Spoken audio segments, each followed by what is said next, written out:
Hey, I'm Marcus. And I'm Nick. We are Working Class Nerds. Cue the intro.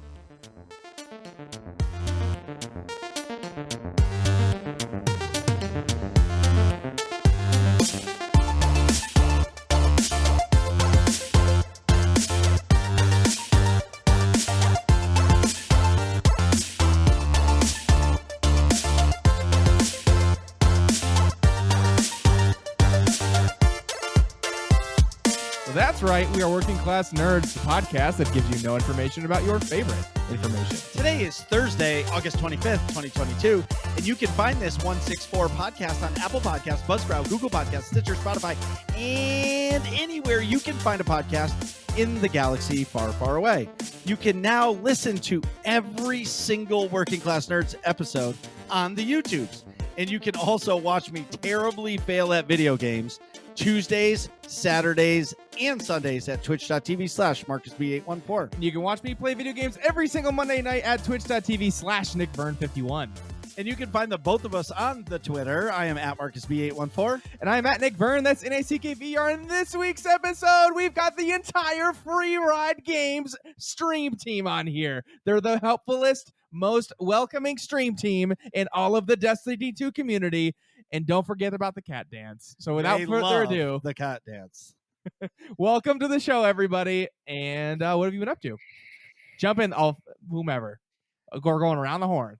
Well, first of all, I guess I should say who we have. Right? Yes. We've got Free Ride, obviously. Miltronics. We've got KC. Mr. Blazing Fire. And Scratch Reflex. Exclamation point SR. All right. Song request? Is that what that is? Song request. Oh yeah, that just happened to be that. That's not it in my channel. This is a double standard, Marcus. Yes. So I'm gonna start back to front. Scratch. What have you been up to? The wrong way to wipe. Oh man, we're not off to a good start. No, we're off to a perfect start. Oh man, What do you mean back to front? It's, oh my god, I just got it. It's the wrong way to wipe, but it's the right way to start the show. There you go. Well, guys, I got to say, first off, it's an honor to be back. I had a blast last time I was here, and to be invited back and to bring some of my closest friends means a lot to me. So thank you guys, both of you. We're here to celebrate you guys, man. Especially Mr. Marcus. Thank you so much, as always. Pleasure. Scratch. What have you been up to? Gaming, enjoying the new season, enjoying the new content the best I can with work and family life. But yeah, having a lot of fun. Awesome. Titan, Warlock, or Hunter? Warlock. Great answer. Let's go with Mr. B. What have you been up to? A little bit of the new season, just, the normal life stuff, trying to get back to work, going to rehab and, just things like that. Well, we're super happy you're here. Titan, Warlock, or Hunter? Original Titan main, Warlock main last season. Kind of digging the Hunter this season, though, so far. You were almost there. Okay, so KC. So just so we all know, last week, KC hung out in the Discord, and I don't know how it happened. I was playing with Aylin, or doing something with Aylin, and we were doing something, and then I said, I got to go to the vault, and somehow, some way she saw what my vault is like, and she's like, I'm going to throw up. You better not let KC see it. And then he ended up in the Discord. And he's like, what is wrong with you? You have like 40 of the same gun. I'm like, I don't know what's good. And he was cleaning out a vault too. So he cleaned out my vault. KC was cleaning out a vault? KC, what is that? Is it some kind of like extraterrestrial activities? I dropped my vault down from 600 to like 350. To like what? I'm somehow already back up to like 540. I have no idea how it happens. Bored, useless. Like, there are weapons that are reproducing like rabbits in my vault. They have to be. It was down. It was like 400 and something, and I'm already 540 out of 600. I don't know. I don't get it. Wow. Well, I find that your vault gets full because during, like, while you're playing and you just want to keep going and you're streaming and you keep going, you just go to your vault and empty your inventory, and then you're like, I'll deal with it later, and then I never do. I don't know. I was at like 495, and I think I'm at like 200 now. Oh, that's pretty good. No, Casey is just like, that's junk, that's junk, that's junk. Delete, delete, delete, delete. You only have one of those, it's junk, but I'd tell you to keep it just because you only have one. But Casey, what have you been doing? Throwing my life away in Dares. Oh, Dares of Eternity, yeah. All I've been doing is trying to get the other half as a red border, and I have not gotten it, and I've ran probably 60 Dares this season. So Marcus, that is a sword from the activity Dares. Yeah, so the half Sorry. truth. Yeah. No, Yeah. well, the other half. The purple version. Yeah. Oh, I don't know if I have that. Probably not, but that's okay. All right, Miltronics, what's up, dude? Welcome to the show, and what have you been up to? Yo, thanks for having me. Just been prepping for the new season, for the new raid tomorrow. Pretty excited. Are you guys going in at 1:00? Yes, sir. Right. As soon as it's available, we're jumping in. Nice. Wow, that's amazing. That's intense. And just for the record, I have a shirt with Miltronics on it with Free Ride Games. It's a clean shirt. It It's is a very nice shirt. I'm currently wearing the same one. Oh, So- see, there Oh, it nice. is. Yeah, there you go. That's what he looks like in Great cartoon shirt. form. All right, We ride. actually created that for his birthday. A friend of mine, her name's April. She runs FRG Clan 2.0. Her name's April. Really, really great person. She's been working like crazy hours here lately, so she's not around near as much as she'd like to be. But anyways, it was something her and I put together because I told her, I said, I want to do something special for Mill. I'm not going to go deep into it. I would, Mill, though. Anyways, on how much Mill has done for the community as far as helping people, on stream, behind the scenes, and just always there in my corner. It means the world to me. I want to do something special. So I went to April. We came up with a design. I wanted to go like a Looney Tunes-esque, and then we threw his catchphrase at the bottom of it, all good, so. And this was the final product. And like I said, April did absolutely amazing. I love how it turned out. And I think Mill liked it. I think we surprised him with him on his birthday. And yeah, it turned out really well. That's So- awesome. So, Mr. Free, what have you been doing? Same old, man. Just grinding, doing what we can to help out as many people as we can. I know even towards the end of the season, there were still a lot of people showing up that didn't get to, try certain activities. So we try to get as much of that knocked out. We had a lot of people last minute, wanting to do grandmasters, guild their grandmasters, stuff like that. So as usual, end of the season became pretty hectic for us, but we took it all on, and we were still able to prep plenty enough for the new season. I think between me and the captains, we were all, heavily stacked up on bounties. We can get a big jump start on our season pass and unlock some artifacts for that day one raid tomorrow, because it's going to come in. It really is. Not just champion mods; those are the first rows. So you can pretty much get by with no prep work on that, but there's some really good mods at the end of it. So we want to make sure we're ready for that. And I think we really knocked it out of the park this time. And of course, we've got a channel that's dedicated day one raid prep. So like different strats, different weapons, who's bringing what kind of thing. We take a lot of pride in what we do, not just Guardian help, but being able to stick together, band together, and overcome anything, especially when it comes to the captains. Well, it's your rock, right? Those are the rocks that you count on every day to help you do the things you do with everybody on your stream or in your community. I think a lot more, not just a lot more than what chat or the community realizes, but I would even go as far as saying I rely on them more than they realize.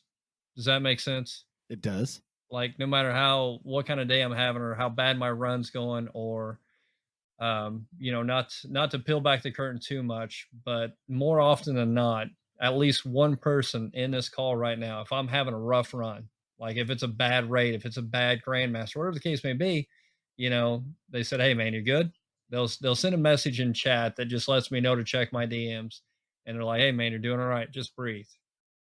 And having somebody in your corner that you can count on just to be there when times are rough, that's what gets you through.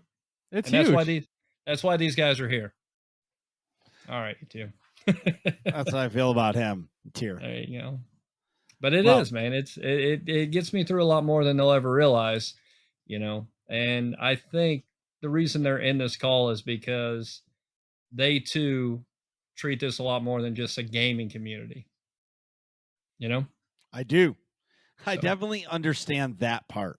100%. And I can't wait to talk about this shit more in a little bit. But Nick, what have you been doing this week? So, okay, so this week in stream, I'm playing The Witcher 3. I don't know if you all know that, but I am. And I'm getting ready to go from like the Novigrad, Velen area to Skellige, which is like an island section. It's like a different chunk of the map. And like I'm the type of person that likes to do everything before I move on to the next stage. Every side quest. Yeah, so like I'm way over leveled, and I'm probably not going to do all the like the question marks on the map, like the undiscovered locations before I move on. But I want to do all the side quests, and I was like, all right, let me just get through the card games and the races and the like fights, and I'm like, this is like a whole game's worth of other stuff. Like, oh my god. Dude, once you start playing Gwent, it's over. It's Exactly. over, man. Oh man, then Gwent I- is the most addictive side game in a Yeah. game ever. Once I'm I like- got good at it, I never stopped playing. I That's- was like, I will challenge any of you mother truckers. You want a sword fight? No, man. Let me see that Gwent cards. Come on, what's up? Exactly. Hold the It's- table up. Let's see what's going on. See, like everybody says that, and I'm like, yeah, whatever. Because in the beginning of the game, you have a crappy deck, and like you don't Right. try. But then you start getting good cards, and then I was like, okay, like I have most of these side quests done. Let me look up, like, check some boxes for the Gwent quest. Like, go play these players, go play those players. And I was like, how do I get a better deck here? I get, my Northern Realms deck's pretty good now, and I'm like beating everybody. I'm like, this is fucking awesome. Yep. And you got like the better players like talking shit. Then you win cards from them. Your deck gets better. It's like it's awesome. So I've Yeah. been playing a lot of Gwent. I've been doing a lot of horse races, which I'm winning because I've somehow found the like the DLC where you've got like the vaguely Arab character that gives you like the way better horse racing stuff. And it must be in the. Why are you Sorry. smacking the horse's ass? I thought that was KC again. Sorry. No, so I know like my horse's stamina is like way over leveled, so I just win everything, which is kind of fun. And then so I'm going through all those. Long story short, I have a lot of I thought I was way closer to moving on than I actually was. What? So what you're saying is your steed has high stamina? Yes. Yeah. Penis jokes.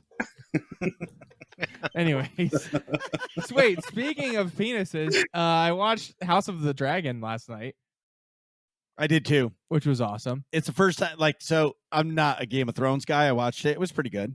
I don't know how you're not a Game of Thrones guy, but It's not my era. yeah, I know. House of Dragons was really good.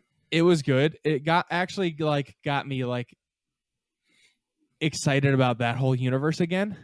Where Yeah. after being like broken, about the end of Game of Thrones and just like not caring about it at all. It was a really weird dynamic. Like I have a map of Westeros and Essos above me here, but like it's weird to go from like so enthralled by something to so like completely not caring about it. Yeah. I've been This- married, yeah. Jesus Christ. Stop it, guys. Come on, keep it clean. Moving on. That was awesome. But no, so House of the Dragon seems pretty awesome. I'm liking it.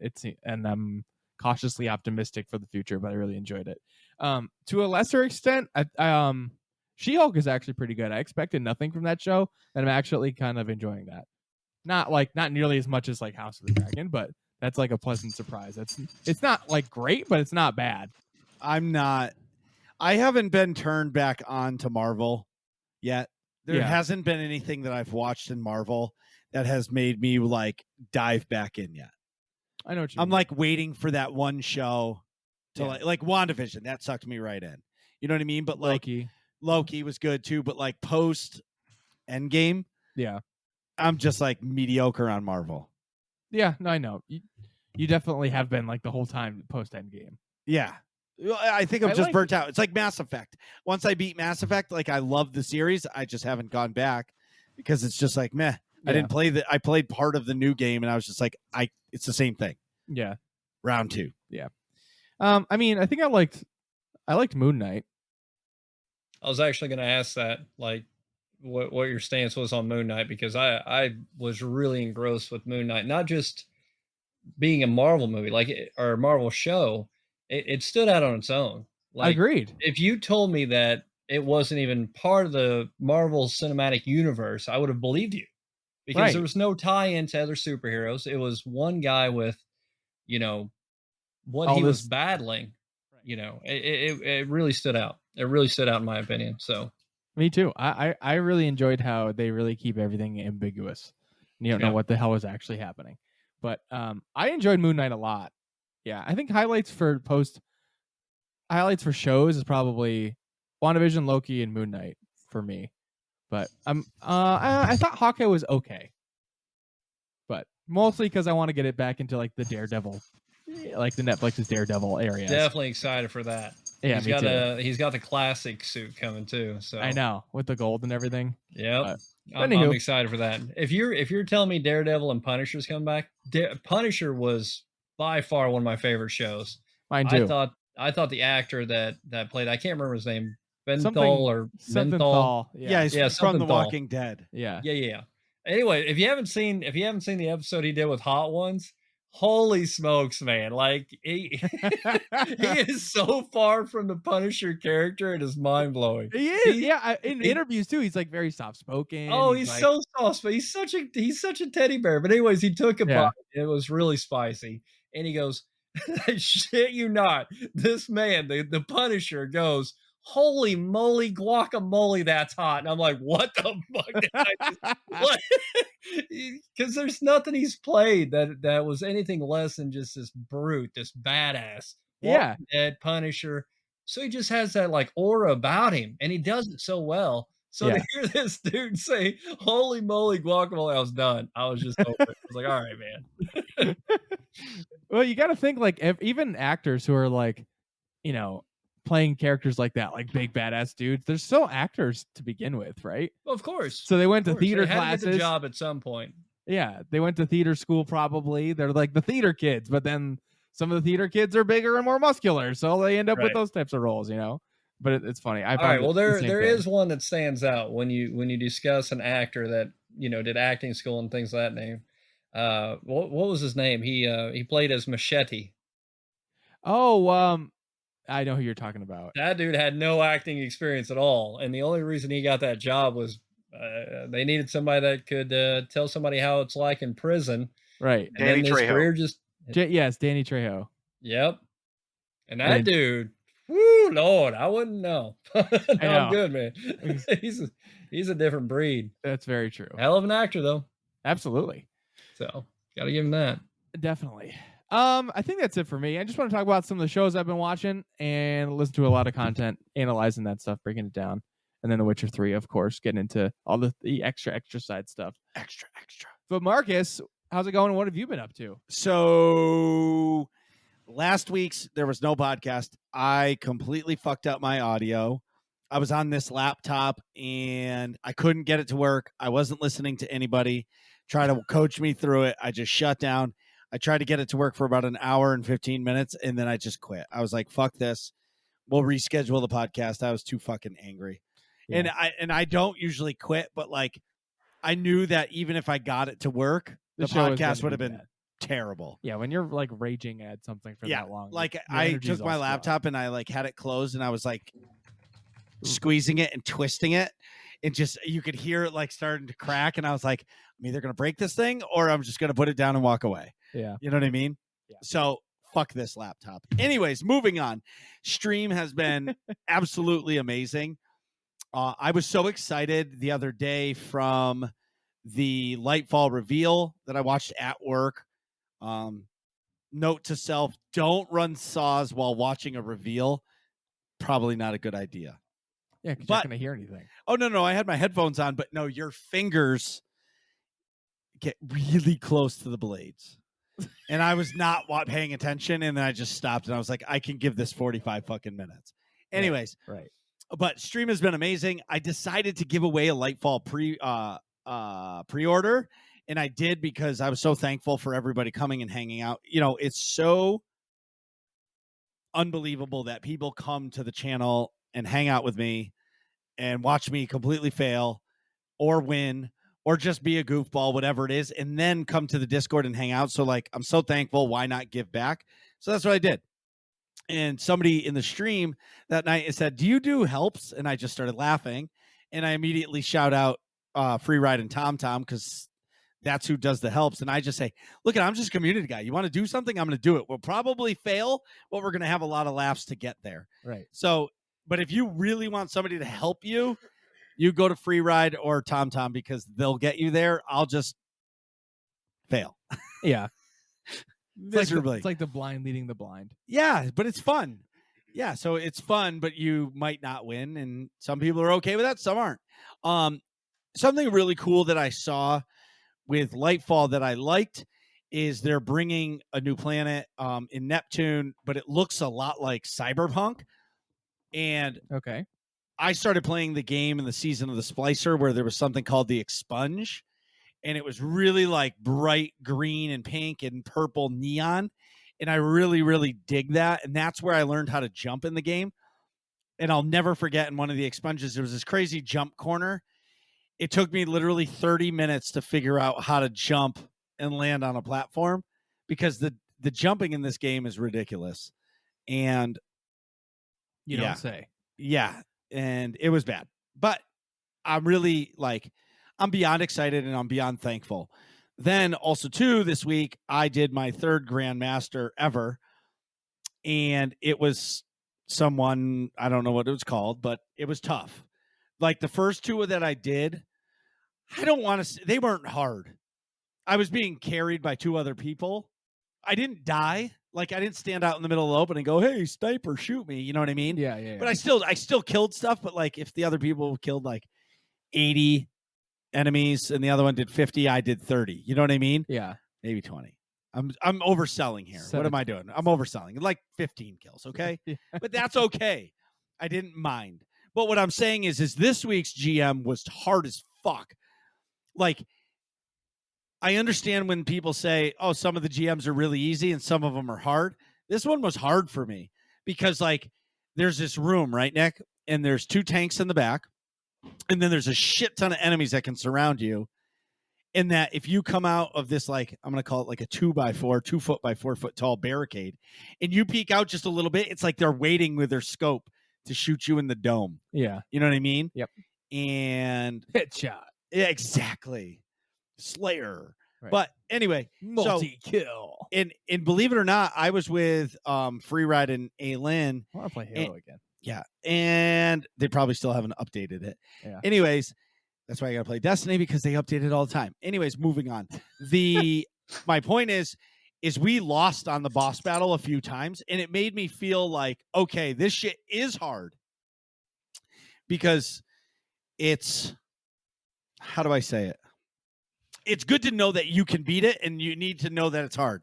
Because when pros are taking you in, like Free or Aylin or Mill or Casey or Scratch or Mr. B, whoever, go in with you, they're really good at the game. So then it makes it feel easier. But this fight did not feel easy. Like I feel like we as a collective of 3 people earned that win. You know what I mean? And again, I did probably the least of the whole thing, but we still cleared it and won. And I feel more confident now to be able to do that again because now I like understand it a little better. And the other thing is how do I play first person shooters, Nick? Oh, you're spray and pray always. Always, right? That's why you're terrible at Rainbow Six Siege. That's correct. But in this, doing Grandmasters, it's like, hey, you have to sit in the back and you have to do these things. And yeah, like I'm a submachine gun, auto rifle, rocket launcher guy or sidearm. But like when you do this content, you need to have something with range because you can't really, well, you can get up in their face, but like you have to be careful. You know what I'm saying? Yeah. So I'm learning, but it's hard. Yeah, I can imagine.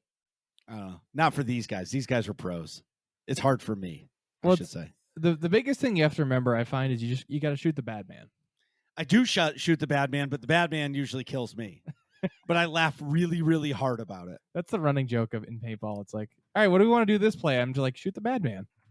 But Just- it's It's not hard. but I've had a lot of fun. That's been super fun. Real quick, the new season is all about pirates. Arr. I love pirates. my first roll of the sidearm, I got the God roll, which is I do like sidearms a lot.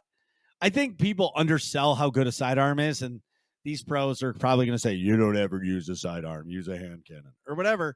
But at the same time, I fucking love sidearms. Wait, but Free Ride doesn't sound like that. That wasn't even a good impression. Give us We your got best 5 impression. people. We got 5 people here. You could have picked to do an impression of, and you missed them all. One thing I'm going to jump in on that one is we will suggest, especially when it comes to Grandmasters or in-game content or raid bosses, we will always suggest what a good loadout is, but we have never forced anyone like you have to use this or you're not coming in. So it's especially me. Like my captains to this day will give me hell till the cows come home for using a Luminarch. Love my Luminarch. These boys hate my Luminarch. So it boils down to personal preference. Enjoy the game. If you're not doing in-game stuff, by all means, use whatever you want. It's at the end of the day, it's a game and have fun. So if it's a sidearm, enjoy it. Well, I agree with you and I disagree. If you're going into a Grandmaster, do not use a sidearm. That's just fucking dumb, in my opinion. Racking lives on, baby. If you're doing Dares of Eternity and you're trying for 60 tries to get a purple sword, but you can't get it in the red border, and you want to be doing it right now, but you're podcasting, you might be able to use a sidearm so you can, just use it, right? But at the same time, like I look at it as if I go in and they're like, "Hey, Marcus, do you have this? Yes. Do you have this? Yes. Do you have this? Bring that." Okay. I'm not going to argue because if that's the proven thing, even if it's not my comfort level, I feel like now that I've started using a scout rifle more and more, I feel like I'm using it's in my loadout all the time, where it used to be like my go-to was the Cartesian coordinate as my backup gun. Now I'm using a scout rifle instead of the Cartesian because it gives me the range. And I feel like I'm starting to understand a little bit better and be a little more comfortable using a scout rifle. Yeah. I don't know. I'm rambling. Last thing is shout out to Destiny Art. She drew me the most amazing portrait that I asked her to do. It's amazing. I can't wait to get it put on a canvas and put on my wall. Last thing is go to the YouTube channel and see the new Rip That Guy video. Greenbot hit it out of the park. Yeah. That fucking video is fantastic. And then when it came out, I got the link for it. It didn't premiere yet. I was in the Discord with, I think, Casey and Aylin, and they watched it, and Aylin immediately was watching the screen, and in the chat there was a word in there, and she was just like, "I'm so happy it made it," and I was like, "Ugh, delete it." But anyways, moving on. So the TWAB. Is there a header? I can't see it because someone pasted white font on white. Dude, it's gray. Don't fucking do this to me. That's like eggshell gray. Dude, I never said. Okay, you happy? Now you can read it. See, it's like beige. Ta-da. Okay. This week at Bungie, August 25th, 2022. Oh my God. Want me to read stuff? It's just the first one. Ahoy, Guardians. Arg. Ahoy, me mateys. Do we have things to talk about this week or what? I don't know if I can do the whole thing like that. Tuesday brought us a ton of information, and today we get to talk a little bit more about what is happening in the current season. Arg. Between Arc 3.0, Season of Blunder, King's Fall, and the Epic Games Store, and Free Week, I guess we should go into details now. Hold on to your ghosts, Guardian. We've got some mysterious relics to find.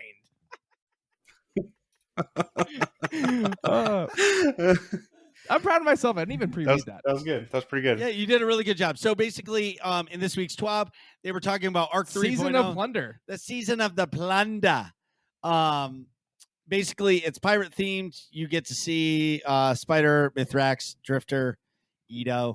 Scour the high space seas to find mysterious relics before Erasmus does. I kind of like I like the idea of this season. I kind of liked last season's story because it like completely how do I say this? Tied into the bigger story, like the side quest story was a part of the bigger story, and this is like, for me right now, all I see is this is like a side quest just to do something, but I don't foresee it like connecting to the overarching story. You know what I mean? But then we got the big announcement that the King's Fall raid is returning. It's a Destiny 1 raid. I've never done it. I will be doing it tomorrow. I'm probably not going to win, but it's going to be fun as hell to do it. You want to read this part, Nick? Yes. Pirate or no pirate? No, down here. Okay. The Taken King is back on August 26th at 10 a.m. Oh, hold on. Oh, no, you should definitely do it in the pirate voice. Arg, the Taken King be back on the eve of August 26th, 12 noon Eastern Standard Time, or 1 p.m. I'm not quite sure. I forgot how to do math. Join your raid team and take on orcs on the Dreadnought once again. Because this is a raid that many of you are already somewhat familiar with. We will be charging up the world first race, similar to how we did with Vault of Glass. Here's what to expect on ye journey. So they It's all got white font. Yeah, so they basically break down what's coming.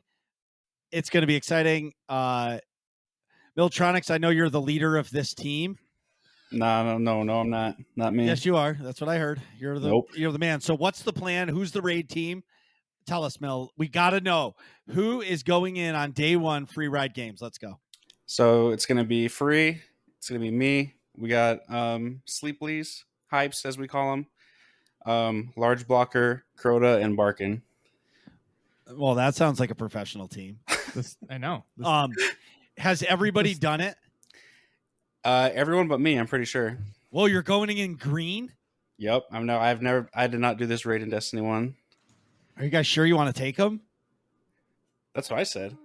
They want to take him over. They want to take me. I can bet money on that one. This man is the king of preparation. All right, like preparation M for Miltronics over here. Like, whoa, that's even more intense than preparation H. That's what I'm saying. It's higher up in the alphabet, so ergo more preparation. Yeah, So- exactly. And slightly more hemorrhoids though. That's fine. Oh, Who doesn't know yikes. that? Oof. Ribbed. So if you're a part of the raid race, first team to complete it, you need to do it the first time all the way through normal in the contest mode, and then the second time something about challenges. I don't really know what challenges are. I'm sure you guys can explain that to me. I've never completed a challenge in a raid. I'm lucky just to clear said raid.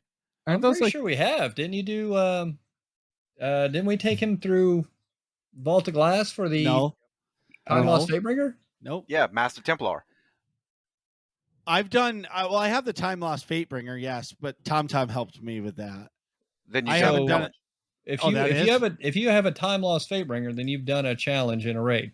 See, I didn't know. I thought that was just a special week where they like unlock it. I had no idea. No, you're good. Yeah, the challenge Did that you just did roll was, your eyes at me, Nick? Did you guys see that? Fucking guy just rolled his eyes. of course I did. That was great. Yeah. So I don't really know. So can you guys explain to me what would said challenges be in King's Fall? Do you guys know? We have an idea because even in Destiny 1, there were challenges. When hard mode raids came around, it rejuvenated the reason to raid. They had armor overlays, they had a lot of reasons to go back and do it again. Of course, it was more difficult, but there was added challenge to it. So for those that have played Destiny 1 or for those that know what YouTube is, everybody's got a pretty good idea of what a lot of those challenges were. Are the challenges going to be the same? We hope not. I hope not. I'd rather be a fresh, new take on the raid. Of course, there's going to be champions. There's going to be, additional stuff to it. But the challenges could be anything from. So I think it's technically the third encounter. There's a big ogre. You shoot his back, and he gives you what's called the gaze. And a challenge in D1, everybody had to have the gaze. I think per damage. I don't know if it was for the encounter or if it was per damage run. And all it was a person shot him in the back again. The gaze would transfer to that person, and each person on the fire team had to hold a gaze per damage phase, and that was how you did challenge before beating the encounter. So it adds a little bit extra flair to, instead of just stand here, shoot bad guy till dead. It adds a little bit more flair to it. Yeah. So basically, you have to clear the raid first, regular, and then you have to go through the raid again and clear all the challenges in order to obtain the world's first or just complete it on day one. Correct. But when you say just beat the raid, you got to keep in mind this is contest mode. So no matter what your light level is, no matter where you're sitting at, you will be locked. I think it's 25 light levels under. That's correct. Yes. Jesus. Oh yeah. So for me, I look at it as if you clear the raid the first way, that's a win. Fuck, if I clear, how about this? If I clear a boss tomorrow, I'm gonna be thrilled. One boss. Yeah. I think plates are going to prove a lot more difficult than most people are letting on to, because we've got a lot of survivability. You've got warlocks that are just indestructible. You've got titans with bubbles. You've got hunters with invisibility. But as always, people step into these day ones thinking, all right, we've got all this stuff. We're going to survive everything. We're just going to lock this bitch down, as you were. And then day one comes around, and it's a lot more than people realize they were going to be stepping into. And that's the excitement of it, especially when you're looking at some of the top raiders out there, people that do speed run challenges or solo challenges, things like that. And even those guys get sat down quick when it comes to day one, because it's day one, man. It's locked in. Yeah, Well, that's if you're why- not ready, you're going to get humbled real quick. Yeah, and for me, I'm just excited to be able to go because we did it with Vow, and it was just, I think, just the excitement of being there. Like for me, I don't care whether we win or lose. Like it doesn't matter to me if I'm playing with my friends. It's all that matters. Yeah. And it's going to be fun no matter what. You guys, on the other hand, I foresee you guys beating more than one boss. I mean, I foresee you guys clearing the raid. Like that's just my opinion. Me, if I clear one boss or my squad clears one boss, I'm going to be jumping up and fucking down, throwing a fucking pizza party. Sorry, everybody. I'm Marcus has a in for the Discord pizza message. party. Oh, I love pizza. Oh, pineapple on pizza? Yes or no? Hold on, Free, are you muted? It's one thing about that, like to throw the pizza party. Why wouldn't you? You're making it sound like you shouldn't because it's just one boss. That's one boss on day one with contest mode. You should feel amazing about that. Hell yeah. Everybody it- should feel amazing. People that just jump into the raid and don't even get past the first encounter, the fact that they strapped up and they put forth an effort should feel amazing that they attempted it. Yeah, You know? we did Vow first day. We didn't clear the first, like, I don't know if you call it a boss, but the first like that room with the totems that spin. We didn't beat it, but we did it for 5 hours. If we did it for another hour, we would have won. But everybody was just exhausted, and we were like, this was a fucking awesome time. And I feel like myself, I'm like 6% better than I was then. And I actually have the Wither Horde now, so like it'll be great for ads. Because Witherhorde changes everything. yes, it does. What character are you on? A Titan? Oh yeah, you might as well let somebody else run Wither Horde. That just doesn't make sense at all. Got him. Well, I don't know. He's saying that. I have no idea. I'm just gonna be like, whatever. If Crota comes in tomorrow and says I'm running Wither Horde, I can guarantee you the 3 warlocks on my team are gonna be like, no, you're not. I don't know what you're thinking. Well, Anyways, yeah. it's a build. It's a build with Wither Horde. Don't worry about it. You're fine. But anyways, if you beat the raid in the first week, you unlock the ability to buy a King's Fall raid ring, which is pretty cool. I got the jacket, so that's pretty much my goal of the new raid. Is within the first week, I'm hoping to clear it once contest mode is shut off. Did you order the jacket? Yeah, it should be in September. Oh, nice. I was really proud to do that the first time because like I actually had to do something. Yeah. Usually whoever's taking me, they're like, Marcus, just follow me and shoot these things. All right. But in Vow, I actually had to do something. Tom made me do stuff. And I was like, all right, whatever. And I feel like, hey, I won. So I was really proud of that. And I'm super excited for it. That was one thing they did correct with Vow, was they made everyone be engaged in the activities. To this day, Vault of Glass, we could. I take a lot of pride in teaching people. I want people to go and teach others. That's one thing I love about where we're at in this community. And a lot of people don't. They just want that, what's called a carry. That's all they care about. They just want the victory. They don't want to learn. They don't want to do anything. They just want to, get carried. But anyways, it's one thing I feel like they did really well with Vow is the fact that everybody has to be involved. Everybody has a job. So it works out. It really works out. I love it. I mean, I still I want to, it's hard too, because you say that, like you don't want to be carried, but it's also hard to go into a raid with people who know it and say, look, can you teach me how to do it?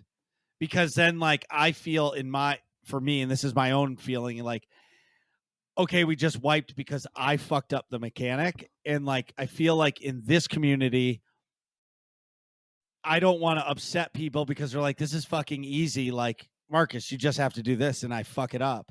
You know what I mean? Yeah. So for me, it's like, I try not to ask for, like, if you want to teach me a part of it, like the second time I did Garden of Salvation, I played Gambit, which was great. Like, no problem. I could do that again. Marcus, stand here. So the tether thing, I'd love to learn how to tether in that first encounter. There's things I'd like to learn, but at the same time, it's like, I don't ever ask to learn that because I don't ever want to bring the team down. You know what I'm saying? But also, I hear what you're saying, but just being there, like you could watch a video 1,000 times. You could see it from somebody's perspective 1,000 times. You could hear somebody explain it 1,000 times. Once you're in there and you're actually partaking in it, whether you're actually doing that job, you can still learn so much from it. Like your tethering aspect. Do you know what it takes to tether in Garden of Salvation? Well, you just got to connect the dots. One bullet to the box. That is it. That is how you tether. It activates the box. It connects to you. It connects to the person close to you, and so on and so forth. But that's tethering.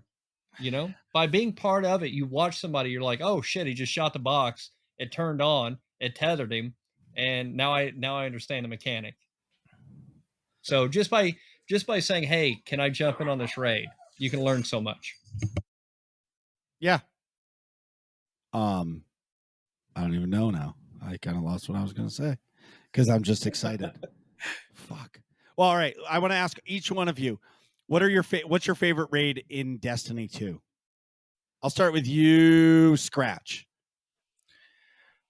My favorite raid has to be the first one I did in D2 with the free ride community, Deepstone. I like that one. Atrax is hard. What about you, Casey? Ones that are currently in the game, I would have to say Deepstone, but from the total Destiny 2 game, I'd say probably Scourge of the Past. When did that leave? And what expansion was that in? Beyond Light, when Beyond Light launched. Yeah, that left when Beyond Light launched, and it came in during one of the seasons of Forsaken. I don't remember which one. I think it was the Black Armory season. Yes. All right, Mill, what's your favorite? I would have probably Garden, I would say, is my favorite raid, but doing Last Swish, the Riven boss fight legit is probably the funnest fight I've ever done in the game. Like doing it legit, not doing the cheese is insane. I agree there too. Dilly. Yeah. Legit Riven is more fun than people give it credit for. Hi, Dilly. Hi, Dilly. Marcus, you're just whispering into a recording. Yeah, I know. I'm just saying hi, Dilly. Anyways, Mr. B, what's your favorite raid? Oh, I'm gonna get a lot of hate for this one. Honestly, I kind of like Val and Vogue. Vogue for the simple, quick boss clears, but Val because that was the raid I came back to after the whole ordeal earlier this year, and it's it was one of the things that I could look at my captain friends and go, all right guys, I'm still a little freshy here, help me out, and then they literally just picked me up and threw me in there. So I kind of like the mechanics of it. It's a very mechanic driven raid.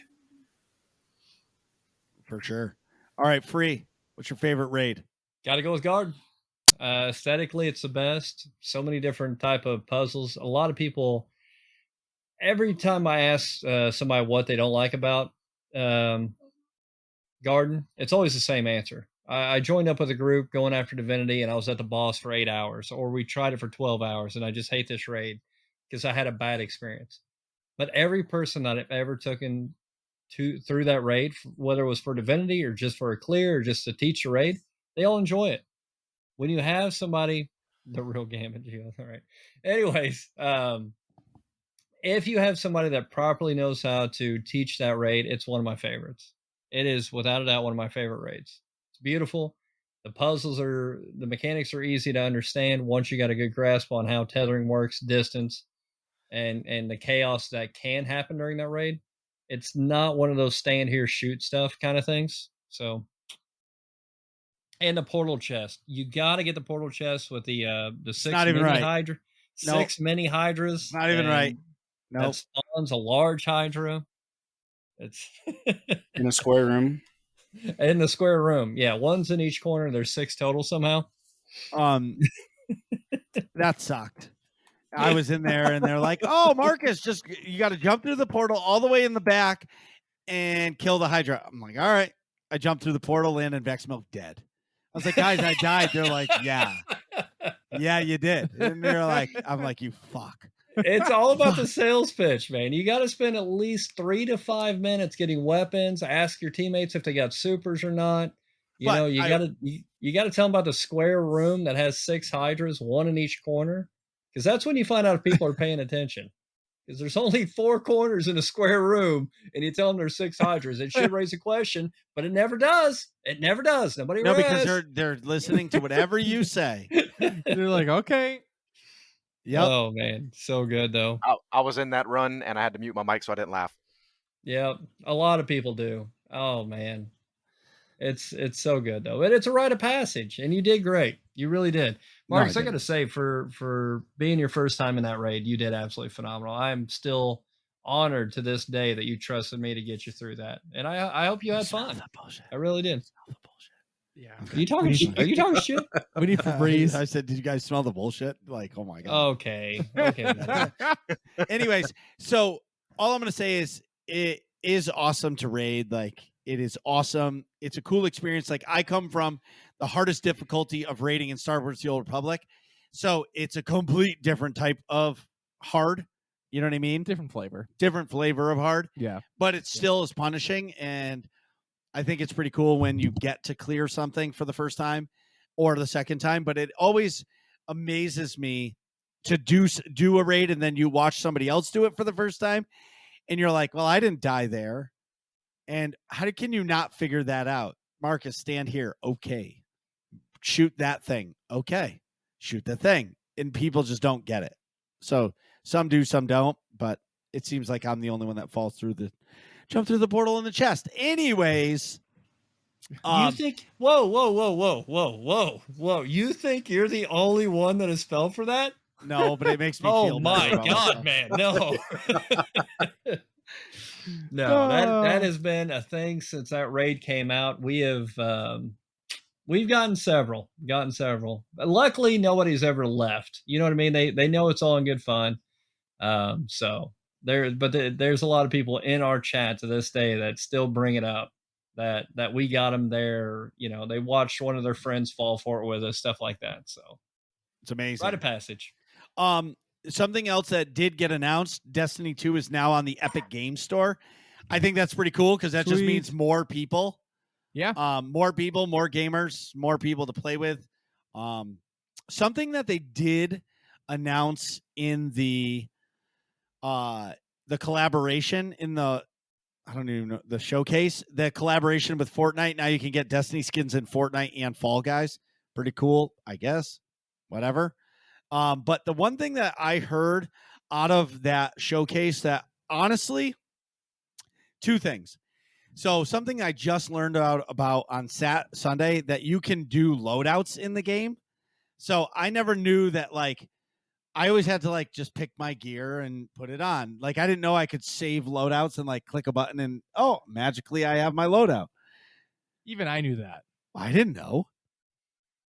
What the fuck? Okay, Freeride has like 30 saved, doesn't use any of them. Okay, so I'm not the only one. It must be an old guy thing, right? No. Yeah. I know about it. I just don't use them. There's a difference between knowledge and lack of using than lack of knowing and not using. All right, sure. So you don't have to. Does it make it easy? Yeah, of course. But once again, seasons change, mods change, etc. So once you get it set up, you are good to go. You go to orbit, you press one button, it automatically loads all this stuff. This is my GM. You know, you can even set per GMs. You know, all right, so I'm doing this GM. It has these champions. This weapon and this weapon are saved. This subclass, I'm good to go. But for the most part, especially with how you play, Marcus, you're not doing in-game helps back-to-back with different activities, things like that, where we're always moving. You get to play at your own pace, and that's awesome. You enjoy the game at your pace. That's awesome. But when you're talking about doing like Guardian helps and things like that, and it's all about time, you've got 50 people wanting to do the GM today, anything that can save time is phenomenal. So it is a lifesaver, without a doubt. Well, that's one thing I learned. And the other thing in the showcase that blew me away that I am actually really excited for is that they're adding a looking for group part to the game, an LFG section. So like no longer am I going to have to go to a Discord to try to group up with people. This was prior to knowing Free Ride Games community. I was going to say, he has Free Ride Games, Miltronics, KC, Mr. B, Scratch on his podcast right now. He's like, oh, thank goodness for this LFG. Yeah, but hear me out. I wouldn't know where to go for help. Yeah, This No, but you didn't let me finish. I'm offended. Don't be offended, but think about all the players who are new to the game that want to do content that they don't have. Like before I knew you guys, I didn't have anybody to do all of that stuff with. So I went to that Discord to be able to do that. You know what I mean? Of course. If I didn't have a couple friends to do it. And I think putting it in the game rather than a third party, I think it's a really good thing for the game. And anytime you can help the community get into more content, I think it's great. Kindergartens, oh my god. Wait, you guys can just talk. You know that, right? You don't have to type in the chat. It's because they're used to doing it in Twitch. You have a microphone. That is correct. That is the fun of the microphone in front of your face. Yeah, please talk as much as you possibly can. Can you guys explain, Mr. B, can you explain what a Hydra is to Nick? Well, Mr. B? I'm trying to think. The best way, I described it. Alien floating ice cream cone shape machine with 3 eyes. That's the best way I can put it. Surrounded by a shield. Yeah, don't forget a shield. Yeah. The rotating 3 shield. It's okay. That's like a blender blade. You're good. I try to shoot a rocket between it, and it always says immune. I'm like, I shot him between it. Rip that guy. That's why you just get up close and shoot it, man. It's easy for him. Give it a hug. They're nice. Yeah. Just hug it with a rocket launcher. I've been waiting all night to talk about it so we can talk about the TWAB. So everybody knows, don't ask me when it's going to happen because I don't know. I'm not going to be in control of this. Okay. But the Nerds community is donating a Lightfall pre-order to Free Ride Games to give away on his stream. Whoa. Oh, dang. Really? So that's awesome. When he decides to release it, Free Ride Games channel is going to be giving away Lightfall from the Nerds community. So get ready for that announcement in his Discord. So if you want Lightfall, you better turn into Free Ride Games. You son of a... Well, that's a little blindsided, isn't it? I mean, you just hit me with that right in the feels. Hey, there's 6 Hydras in a four corner room. Listen, come through the portal buddy, and kill them. All right, so Hey, we appreciate that, Marcus. As always, you go above and beyond with the love and respect that you show this community. I'm honored to have you here. Thank you for everything. Thank you. Now you wonder why I needed that address, send you that hat. All right. If I went home today, I would have worn it today, but I didn't go home. Yeah, you came straight here from work and stuff. I'm smelly and gross. Yeah, no problem. Anyways, Tuesday nights is community clan night. You want to come have fun, get your pinnacles now that there's a new season. Just come have fun with me and the community. Please join us every single Tuesday night. You do not need to be in our clan to do it. So if another of your favorite streamer is not playing that night and you just want to hang out with me and just have fun, we switch it up. We do all of the stuff, anything you want that's very like pinnacle based, I guess I could call it, or just fun based. Come join us, because if all this sounds fun to you, go to AIE-guild.org. We're talking about AIE, the guild that we're in. Get our Discord information in the top right-hand corner of the website. Jump in there, ask for a guild invite, whether or not you play Destiny 2, Star Wars: Old Republic, Guild Wars 2, World of Warcraft, Pokemon, Game of Thrones is not a video game. The Witcher 3. The Witcher 3. I don't know if anybody plays Raid Shadow Legends. Raid Shadow Legends. If you do, maybe they can go in the Nomads channel. Yep. So any game that you play, we would love to have you. And Nick, I know you have to pee. Yes. True. really bad Factual. because his leg is going 1,000,000 miles an hour. Yes. So we'll be right back. Jeez, Nick, hurry up. We're trying to finish this podcast. And we're back. So we had such a good conversation about Destiny 2 PvP that during the break that we're going to leave it in. So you're going to hear it right now. All right. I So don't know though. As a PvP player, there's like no content ever. So that's an interesting conversation too, because PvP in this game is awesome, but I feel like it's missing something. And so from the game I come from, it's the same thing. I don't know why they just don't make new PvP maps. Like, I feel like take a section of Nessus, just cut it up and throw it in there. If it sucks, delete it. Like, you can do freelance trials for a weekend. Why not just create a dumb map and let people try it and have fun and then shut it off? And then if the community's like, we fucking love it. Hey, we got a new PvP map. Like, I don't know why it's so fucking hard to do that. But here's one thing is because, and this is not a jab at anybody in the PvP community, but they have legs to stand on. Don't get me wrong. They have every reason to bitch. They've lost more maps than they've earned in such a long time. But I've been part of Destiny since Destiny 1. And I've never, ever, ever, in all this time, heard the PvP community be happy. Ever. Not once. Like, there's always something. There will always be something. And I have no idea. Every time that we get something that we're happy about, they take it away. Or they nerf it. Like, we were happy that quick draw shotguns were really good. All right, quick draw's gone. We were happy that, we can jump in the air. Oh, now your inner accuracy's gone. Oh, you like slide shotgunning? That's gone. You like your enemy dodging, getting all of his health back, throwing a grenade, getting all of his health back, and then getting called a shitter? Yeah. What a shitter. Great. I feel attacked. Well, I'm saying even during like the minor small things, the weapon aspects or whatever the case may be, there was always the PvP community, and not just like a community as a whole. We all know no matter what aspect of anything, whether it's a video game, whether it's PvP, whether it's a government, whatever the case may be, the unhappy aspects of it's always going to be the loudest. They're the ones that are always going to be bitching the loudest. That's who you're going to hear. Yes. So it's usually the top 2%. It's usually only 2% of the game community that complains that makes changes. Yeah. Part of the reason why that's Hi, Doctor. thing with D2 at least is the fact that a lot of your good players have followings of their own.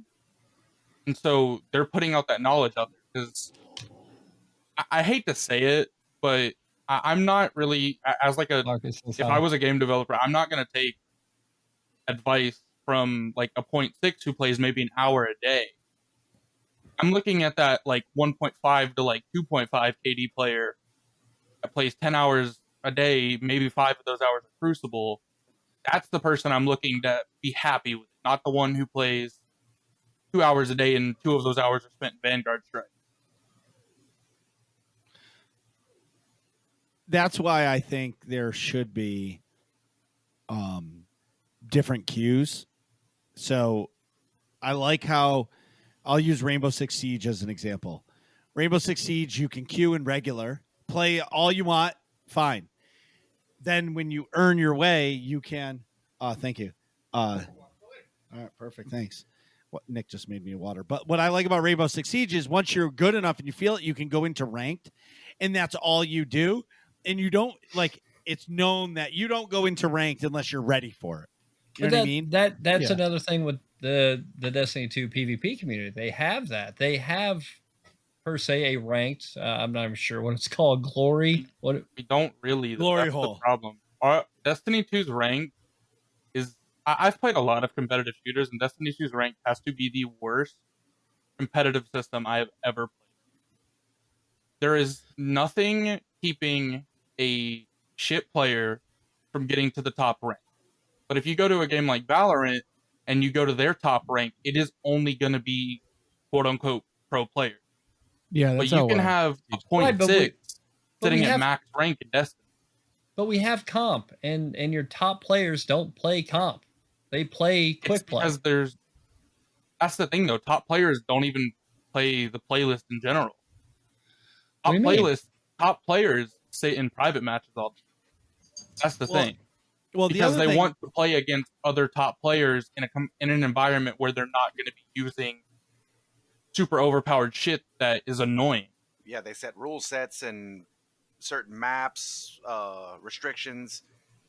They go in and scrim matches. You got really quiet, by the way, Scratch. I can barely hear you now. Sorry. Oh, sorry. No, you're good. But that's what I mean. But like, I will say there is a ranked, and the rewards are dumb. It's like there's powerful no reason. gear. Yeah. There's no reason to play it anymore. Like, I think the last time we had a legend reward was that teddy bear's got Forsaken, I believe. 4.5. Yeah, I think Forsaken was the last time we had a max rank comp reward, and that was not forgotten. We haven't had one since. That's what I'm saying. Wait. So I think they should. Yeah, but they're too scared to add anything like that anymore. Mountaintop broke the game. I don't know if the hand cannons actually ever broke the game. I know they were cracked as shit busted. in PvP. They were really, really good, and put in the hands of a good player, they were broken. But if you weren't using the gun right, it was not that great of a gun. And what did they end up doing with it? They ended up nerfing it because in the hands of a good player, it was broken. So Right. that just lessened the skill gap right there as well. Right. Well, what was the other one? We had Mountaintop, and what was the other one? Recluse. Recluse. Both absolutely phenomenal, great, well worth it rewards. But once again, they broke the PvE game, and I don't know. Bungie's just scared to That's the add thing, certain though. things. I don't know if exactly those weapons broke the game. I think it's more the fact of what we had at the time that broke the game. Because if you put Mountaintop in now, it's not going to be nearly as busted. Because you got to remember, when Mountaintop came out, we were still in the meta of, put a well down and put Lunafactions on, and you can shoot it rapid fire. That was so much fun, though. It was that's like why in the I think top it was DPS. busted. That was so great.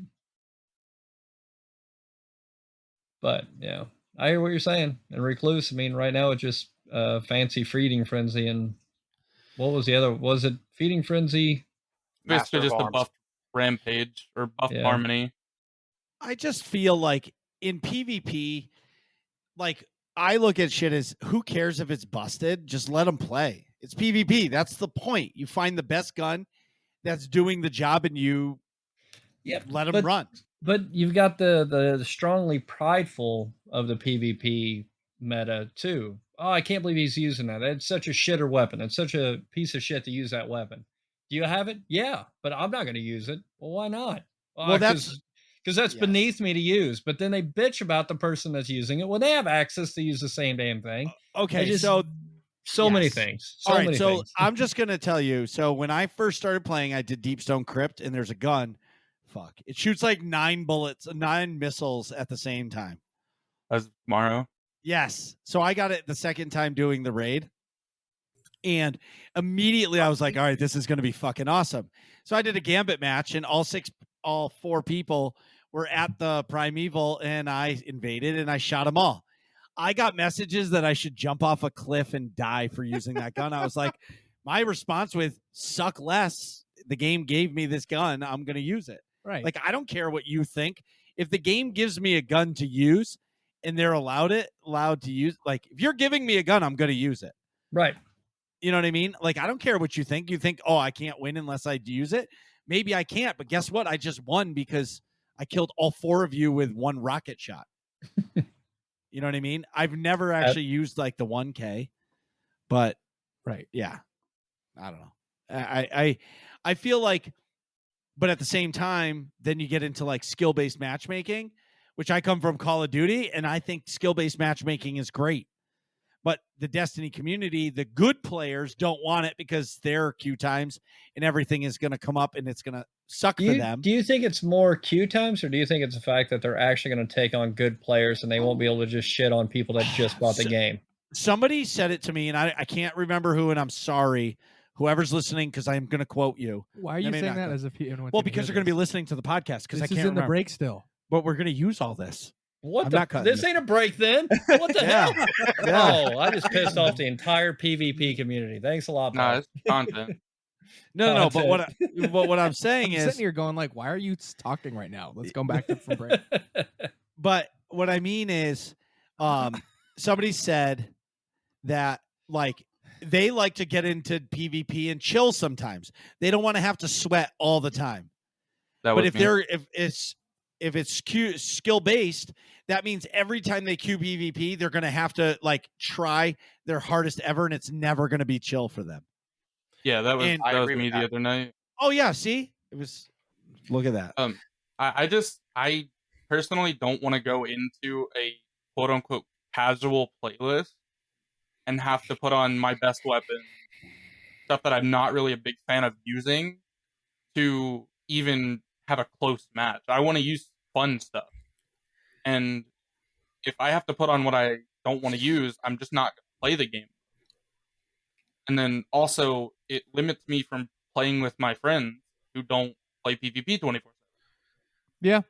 And that's where I'm at. Like I'm not great at PvP. I feel like I'm like mediocre.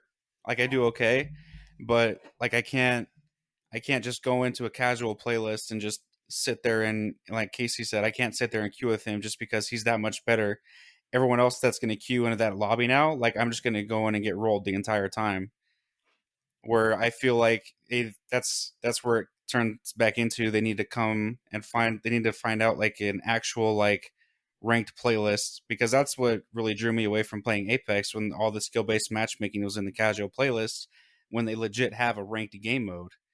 Like you can't just go in and play casual anymore. You always run into, you have to, use top tier and sweat every game, and it's just not fun. You can't go back and play with friends who are new to the game because it's not fun for them, because then they just get rolled. Yep, Yeah. it was the same thing with me. I came from Call of Duty as well, and I like to challenge myself in different ways.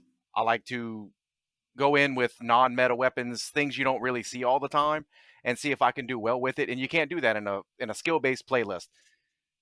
Like if I want to go in and try to do something with the quote-unquote worst sidearm in the game and see what you can do, you try to do that in a skill-based playlist, you're going to get wrecked 100% of the time.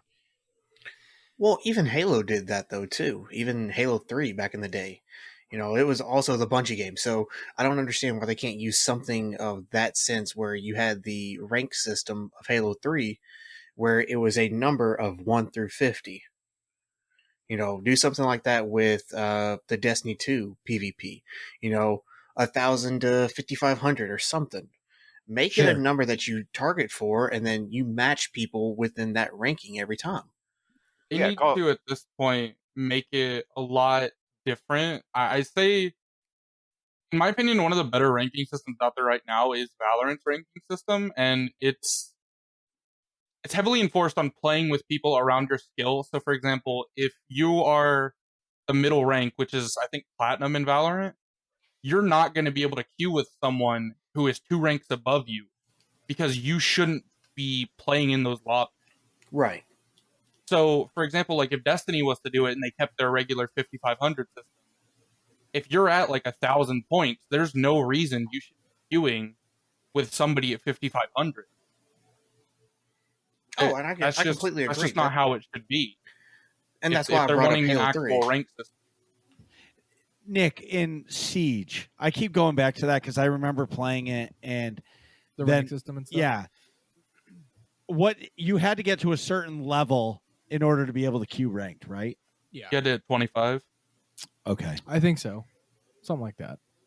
And I felt like maybe it's just that community. I feel like that community, if you went into ranked, you wanted to, like, you took it serious. Yeah, like the meta, like you're not doing stupid shit. Right. Or you're asking, hey guys, where should I place these traps? Or like Right. which walls do we want to break and which ones would you want to leave open or whatever. So I do understand what you guys are saying about like putting it in a casual playlist isn't good because it's going to shut out like that casual play. They should have made a ranked control and make that skill bang based, which I don't understand why they don't have. Yeah, that. I think the ranked casual combo is perfect. You should do that for games because I don't know. I go into trials and get destroyed. I go into control and I get destroyed. So it doesn't really matter. But I do feel like the game, anyways, before skill-based matchmaking, the first game I play is always fantastic. Like I have a great time the first time, and then after that, it just sucks. Yeah. I get my dilly willy wet and stomped. So I'm gonna come back from break, but I think I'm gonna leave in this whole PvP chunk. Yes, please. All right, everybody. Yeah. Fine by me. Freeze question in a little bit. I'll keep it No, in. I'm gonna cut out the first part of the break, but I'll keep it in. and then when it's like organic, I'll tee it up here. Hold on.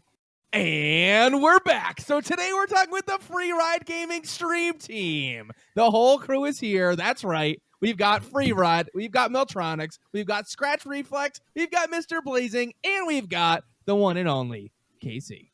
Plus Marcus, I guess, but whatever. I'm not a part of this squad. No, I know. They're their own entity. They're sitting on a perch up top, and I'm at the bottom of the mountain, like walking up the stairs, going, "Wow, they're really tall." Yeah, they're up in the clubhouse.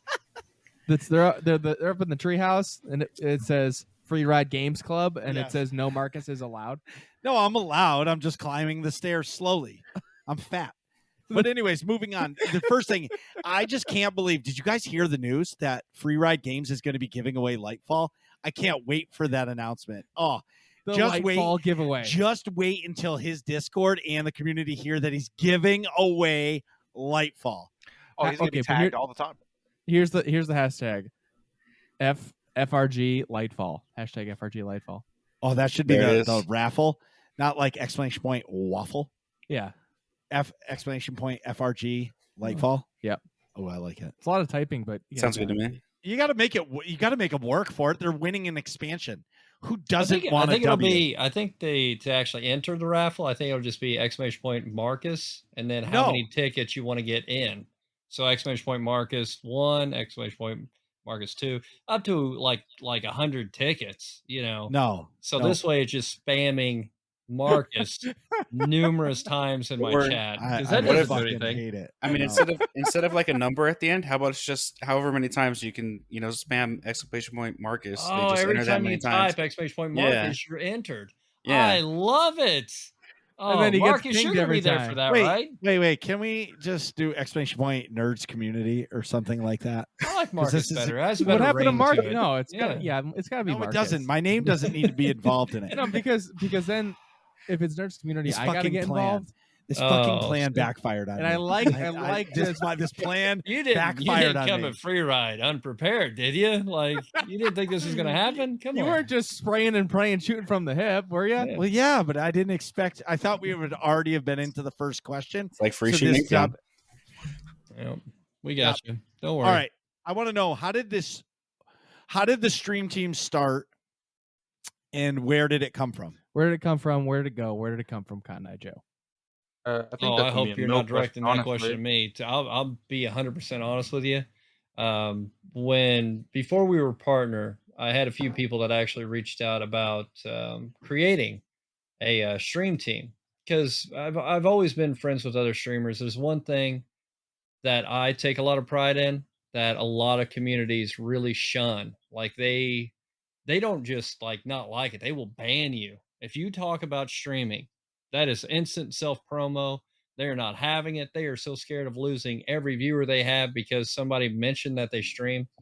And since before I even started streaming, I always thought that was just the oddest thing that people were so scared to lose viewers just because somebody else streams. It's like, well, do a better job. Do a better job at keeping your viewers engaged. That loyalty, keep them there. Why are you so scared that just some random person on the internet is going to take your entire viewer broadcast? So anyways, long story short, I've always wanted people to feel comfortable talking about their stream, bring their questions about streaming, ask me questions about streaming. What can they do to do a better job streaming, things like that. And because of that, I've had quite a large following, if not people that started streaming because of us, not because of me, but because of us. And So before I was even partner, I had a lot of people that wanted me to start a stream team that they could be part of and be part of a community. So that's pretty much where it all began. Was just a simple fact that not only did I not have an issue with people that talked about streaming, I welcomed it. I wanted people to. If you come into my chat, there's a high chance that there's going to be a command that will take you to somebody else's stream. Exclamation point Marcus, maybe exclamation point Tom, exclamation point Luckstruck. The list goes on and on because if I want to see you succeed, I'm not challenging you. I want to see you succeed. You're not my enemy. I want to see you succeed. Does that make sense? It does. So Yeah. I'm gonna sidebar it a little bit. Go for it. I think when you first start streaming, it's hard to see that like there's enough people to watch everybody. And if somebody, I'll use myself. If Okay. somebody comes into my channel and enjoys me, but then I shout out Nick and they go to Nick's channel and start watching Nick on a stream night for me, I feel like that's a win because Nick gained an awesome viewer. You know what I mean? So like, if they don't watch my channel on that night because they love Nick's content, that's a win because it's keeping it in the family. You know what I'm saying? I want everybody. There's enough people to watch everybody to enjoy the content. If you're just enjoying somebody's content, I'm happy. You know what I mean? I don't feel like you should never there's self-promotion and then there's like obscene self-promotion. You know what I mean? Like if somebody comes in your stream is like, hey, I'm going live in 10 minutes. Like, okay, Like, dude, fuck off. like you don't need to do that. Like that's just, I call that streamer etiquette. You know what I mean? But like yeah. if somebody shouts you out, like they don't need to, but like, okay, cool. That's letting people know that you stream. But like for me, I don't shout out everybody because like I can't keep up. I think it's a lot of work. I want to, but like if I shout you out, know that like I'm stopping what I'm doing to be able to do that for you. And I want people to find you. Yeah. Does that make sense? Of course, especially the I'm going live in 10 minutes, which, funny story sidebar as well. We recently had that issue, and there's a huge difference between talking about your stream, you're talking about your goals and things like that, and just straight up saying, hey, I'm going live in 10 minutes. I got to go. I'm going live in 10 minutes.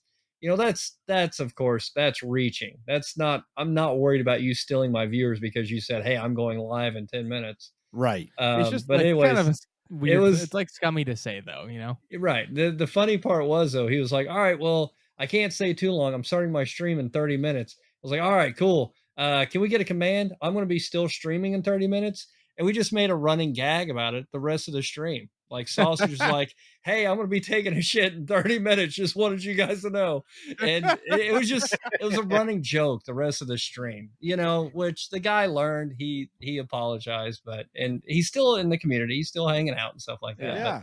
But, there's certain ways to go about things. And then there's just straight up, what are you doing? What are you doing? Yeah. Yeah. My favorite, like, honestly, like, I love it when somebody comes in and asks me about like Streamlabs. They're like, Marcus, how do you do this? And I'm like, I have no clue. You can do that? And they're like, you have it set up right now. You have it set up right now. I didn't do it. Like, I clicked to go live. Like, don't ask me. Ask them. They can help you. You know what I mean? Right. I don't know. But anyways, back to the original question. So people wanted you to start the stream team, but obviously you can't until you make partner create a team. When did you make partner? That's a good question. I don't even 6 remember months either. ago. Like that's a good question. Oh, wow! Yeah. Did everybody hear that? Crickets. Go look for the retweet. Yeah, I'm sure there's a retweet. retweet around here somewhere. Probably a Discord thing.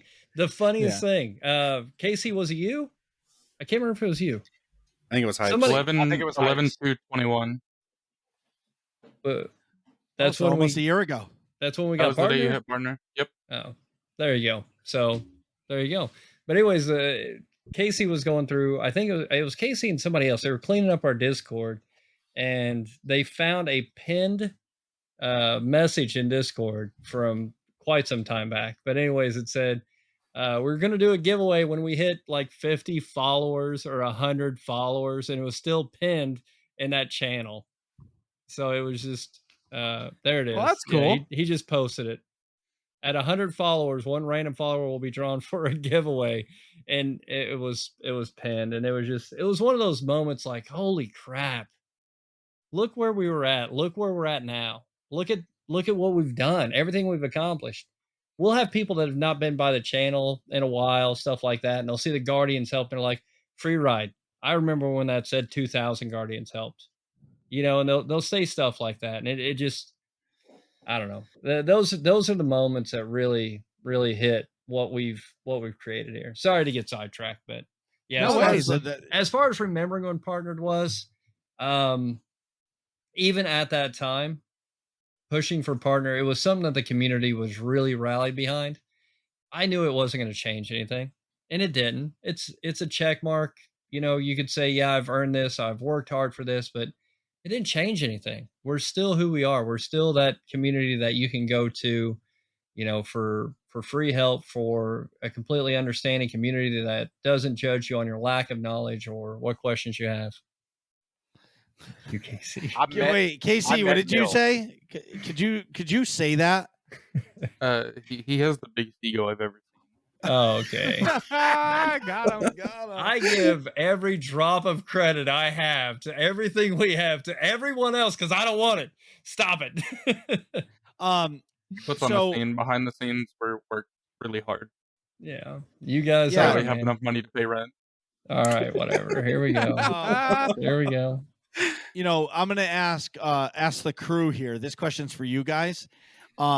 What is your favorite part of this community and stream team?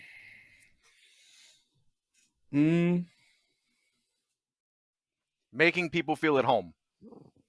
Good one. I've been in countless streams. This is the first community I've ever been a part of. Okay. On Twitch, in anywheres actually. And I've been in, 1,000 viewer streams, 100 viewer streams, 50 viewer streams, and I would go to talk and chat, and no one would say, hey, no one would bat an eyelash. So I came here. I was, just a random dad looking for somebody to raid with. Hashtag gamer dad. Yep. Free, talk to me. He, chatted me up just like we're sitting here in this podcast. And I wanted to give people a way that, a feeling that I didn't have going into other people's streams. So anytime somebody comes in the chat, they'll get shouted out. They'll, welcome to FRG, welcome in, make them feel at home, make them feel like they have a place. Each and every time, I don't care if your account's 2 days old or 2 years old. That's my favorite part of this community. Hell yeah, that's what it's all about. Yeah, but to add on to that, how often do you see that in other channels? Almost never. That is one thing that I've always pushed. Hey guys, we got a new follower. Be sure to welcome in. That's not a jab at you, Marcus. I know how sweet you are. You're big. No. I was pointing to Nick's stream. Oh, gotcha. I was gonna say, I think we do a pretty good job with that. And once again, it's not a jab. I'm sure they're out there, but I'm saying, like, overall, for the most part, how often does it happen? How many times do you go? How many times do you go into a channel? You click follow, and this is the streamer's reaction. Especially when we're talking 50, 100, 150, they get a follower. Hey, thanks for the follow, and they're right back. They're right back in their game. They're right back, doing what they do. That's it. Real generic welcome. Yeah. Yeah. When you show somebody, hey, I appreciate you. I don't care if you're going to lurk in the background for the rest of your time at my channel. I want you to know you could be anywhere, but you're here. And that means the world to me. That means the world to everybody in this chat because you're helping this community grow. And that means the world to us. And like Scratch said, he welcomes everybody. If Scratch is in there, we get a follower. Hey, welcome in. Welcome to FRG, man. What can we do for you? How was your day? It is not just, hey, thanks for the follow. I appreciate that. Moving on. So. All right. I want to hear the rest of your reasons. I feel like for me in particular, I was another one of those the strugglers through garden trying to get stuff done, and I was looking for help, and Free helped me out, and I'd just been kind of stuck here trying to repay that debt, and to me it's Stuck. helping I like that. helping other people. Like it's just been a blast, like teaching everyone, helping people learn the raids, the encounters, mechanics, going actually like teaching the encounters and stuff. That's always been fun. People, they get excited to learn. Yep. See, Free made that face, but it's not an actual debt, but the amount that he does for countless people, it I'll never be able to repay that debt. And I'm pretty sure I can speak for Mill on that too. That's why I work so hard in his chat, in this community, because I want to try to give back what he gave to me. Yes. And that is why the nerds community is donating Lightfall to the channel. It's all about giving back. Like, raise your hand if you want to win Lightfall. Yeah, like, oh wait, shit, I already pre-ordered it. But Casey, what do you have to say? I like that. No, they're raising my hands. hand. Yeah, they want to win it. Yeah, and yes, the mods can win. But it's you guys are welcoming, and in Twitch, it's always funny because if you're the streamer, you're talking, but that person behind their computer screen, it's just typing. So they're not actually talking to you. So you get a relationship from somebody, and it's a very A-B conversation. You know what I mean? Yeah.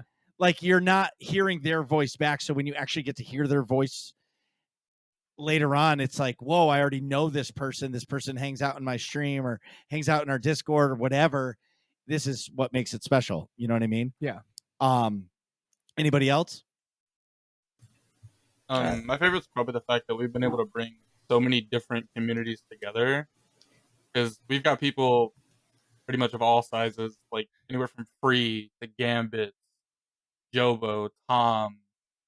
We've got people that don't even play Destiny anymore. We've got a couple like Stern and Faye. They literally never touch Destiny. Oh my God. So, sidebar here. I'm sorry to cut you off, Casey. There was somebody that came into my chat this one time, and they're like, dude, you're awesome. And I was like, no, you're fucking awesome. And they're like, I can't stop watching this. And I was like, well, dude, why don't you come play with me right now? Like, come play. I don't play Destiny. I'm like, what the fuck? Why are you here? He's like, dude, you're fucking fun. Like, I can't turn this off. And that's how I feel about Free and the community. Is like, you're not just there. Like, I say it to everybody. If you're a good content creator, I could give a shit what you're doing in the game. I watch the camera. Sometimes I'll just like blow up the camera and just watch the chat in the camera of the streamer or the content creator, because I think that's the most entertaining part. Yeah, right. I mean, otherwise you can watch gameplay footage from. I did tell you who that was, right, Marcus? Probably. I probably don't remember. I might have not told you. The person that you're talking about, the reason that they were over there, they actually raided over from my channel, which I didn't even know they were watching me until they told me this story. That person was actually the GM, the general manager for where I work. Isn't that funny? No kidding. Hand to God's truth. It was like a week or week or two later. He came down to my office and he goes, hey, I was part of that raid. You raided that Marcus guy. I said, yeah, he's a really great guy. That's why I rated him, a lot of love for him. And he goes, yeah, it was an odd interaction because I told him I really, really enjoyed his content. And he told me to play, and I told him I didn't play. And he goes, why the hell are you in here? So yeah, that really tickled me because he did, man. He spoke very highly of you, and he said it was your energy that kept him here because Destiny 2 is what I play, and he doesn't play it, but dude, and that's another thing. That's something that really speaks high about you or anyone, is the fact that you can hold on to a viewer even if you're doing something that they don't play. It says a lot, Yeah. How many streamers or content creators are on the stream team? Whew. I Hold will on. get a count for that real quick. 4 billion. 4 million. Definitely not that. And the biggest thing is it's got to be somebody that holds the same values as what we have. That's our biggest thing. We have.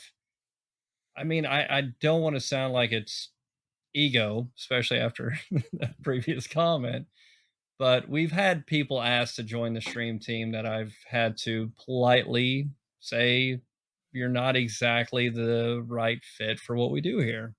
You know, and it hurts to do that, but at the same time, this stream team has everybody that's on the stream team has the same values. You know, whether you're offering a smile or whether you're offering help in a game or whether you're just, you know, wholesome to the point that it just, you know, you're a whole different level. But if you're a toxic PvP person that just talks shit about the other team because they're using the wrong loadout, or you're just, you know, whatever the case may be, yeah, you got to have that. I feel okay. What did you say, Casey? Oh my god, I feel called out. Yeah. How many grandmasters did you help people with this season? Leave me alone. Leave me alone. Okay. All right. So just making sure we're on the same page there. On the count, we have 31 current. Okay. That's awesome. Perfect. So wait, I have part B to that question. Okay. Who manages the stream team? Hold on. We got to bounce back. Is Mr. Anyone B but still in Free. here? I'm still here. Hey, hi, how Mr. are B you? never got asked on his favorite part. I'm sorry. Wait. I'm sorry. I thought he did. Mr. B, you better give it to us. I'm actually really curious because with Scratch and Miltronics there, if you didn't notice, I had to turn my head away for a minute. So had to gather myself, and I'm kind of curious on Mr. B's favorite part of this whole stream, because he and I have gotten each other through some really, really dark stuff. So yeah. I mean, we became family really quick, and I'm proud to have him by my side through this. So, and you know, that's what this whole community has become, really. I mean, long story short, you know, I found the community on a very dark day last June, or June of 21. I'm sorry. Bonded with a lot of great people really quick, and then Christmas time came up, and some health issues arose with it as well. Yeah. It was scary time for sure. I know for a lot of them as well. Then, you know, just the fight that I had to do to be able to come back and game with these guys again, because they're not friends to me. These are my brothers here. You know, I mean, never met in person, but this is my family. You know, I would go to bat and I would battle anybody for these guys, anybody in the community, really. And that's just my favorite part. Is it's not a friendship, it's family. You know, they always say blood is thicker than water, but I don't care. This is my family here. I choose this one here. I understand that a lot when we talk about that, because so years ago, when I found AIE, Alea Iacta Est, it's the gaming community, kind of like the Nerds community or Free Ride Games. They play a lot of games. There's thousands of members, but they connected me, and like I went through my dark times, you know, the days of the Empire, and the days of the Empire. Yeah, and it was dark for me, and I found this guild, and they were so welcoming, and it like I attached myself to it, and some of the friends that we have from this community like are better friends to me than my real life friends that I see in person. Yeah. You know what I mean? And like one of my closest friends, Matt, he lives probably an hour and a half away. I don't see him because he's busy with his kids. I love the guy to death, but like he's listening right now. Well, he might be, but what I'm saying is like I'm as close to him as I am with people that are in our community, because we connect, and it's special. You know what I mean? And you're right. Like if you get to sit down and play a game with somebody and you just chat and there's no camera and you're just together, or you're in a DM or you're in Discord and something gets said that just puts a smile on your face, because nobody knows what you're going through when you're typing in chat. Nobody knows like what's inside your head or what you're going through. Yeah. You could be in chat talking with like positivity and people could be fist fighting in your kitchen. You don't fucking know. You know what I mean? And sometimes being that shining light means a lot. So I understand completely what you're saying about, you know, getting through the hard times with the people you care about. And honestly, some of our community members are more family than my own family. Like real life, real talk, no bullshit. Like Nick is my real cousin, right? Yeah, like I don't know if you knew that. Yeah, like he's my real cousin. His dad is my mom's brother. Did No, I say that right? Yeah, that's called your uncle. Well, yes, but I'm just as a reference. Fucking asshole. But that's what I'm saying. Like that's my dad's but, brother. like- Get the but like yeah, there's some people I've met in games or in Discord or in Twitch or whatever that I'm closer with than my fucking family. Yeah. So I appreciate what you're saying, Mr. B. What the fuck just happened? Your laptop goes to sleep if you don't touch it. Yeah, I guess so. It was sleepy. So okay, same. let's shake out the emotions here. Wipe the tears off my I know. Wink. So the way I actually wrote this question, that's not how I want to ask it. Obviously, everybody plays Destiny 2, but for people who don't know, in case like this is the first time they're hearing of you all or something like that, stumbling across the podcast, can you explain like what you focus on in Destiny 2 or what it is, how you guys like to operate? What do you like to play? I'm Whomever. personally PvE. I do not like the whole PvP aspect. It's a lot of toxicity. If I'm running with friends in PvP, still have a lot of fun. But when it comes to what I enjoy, it'll always be teaching or at least helping somebody experience part of the game that they never thought they would. That's exactly what made this channel where it was, which started well before there was even a Destiny 2 channel. Okay, Mr. B.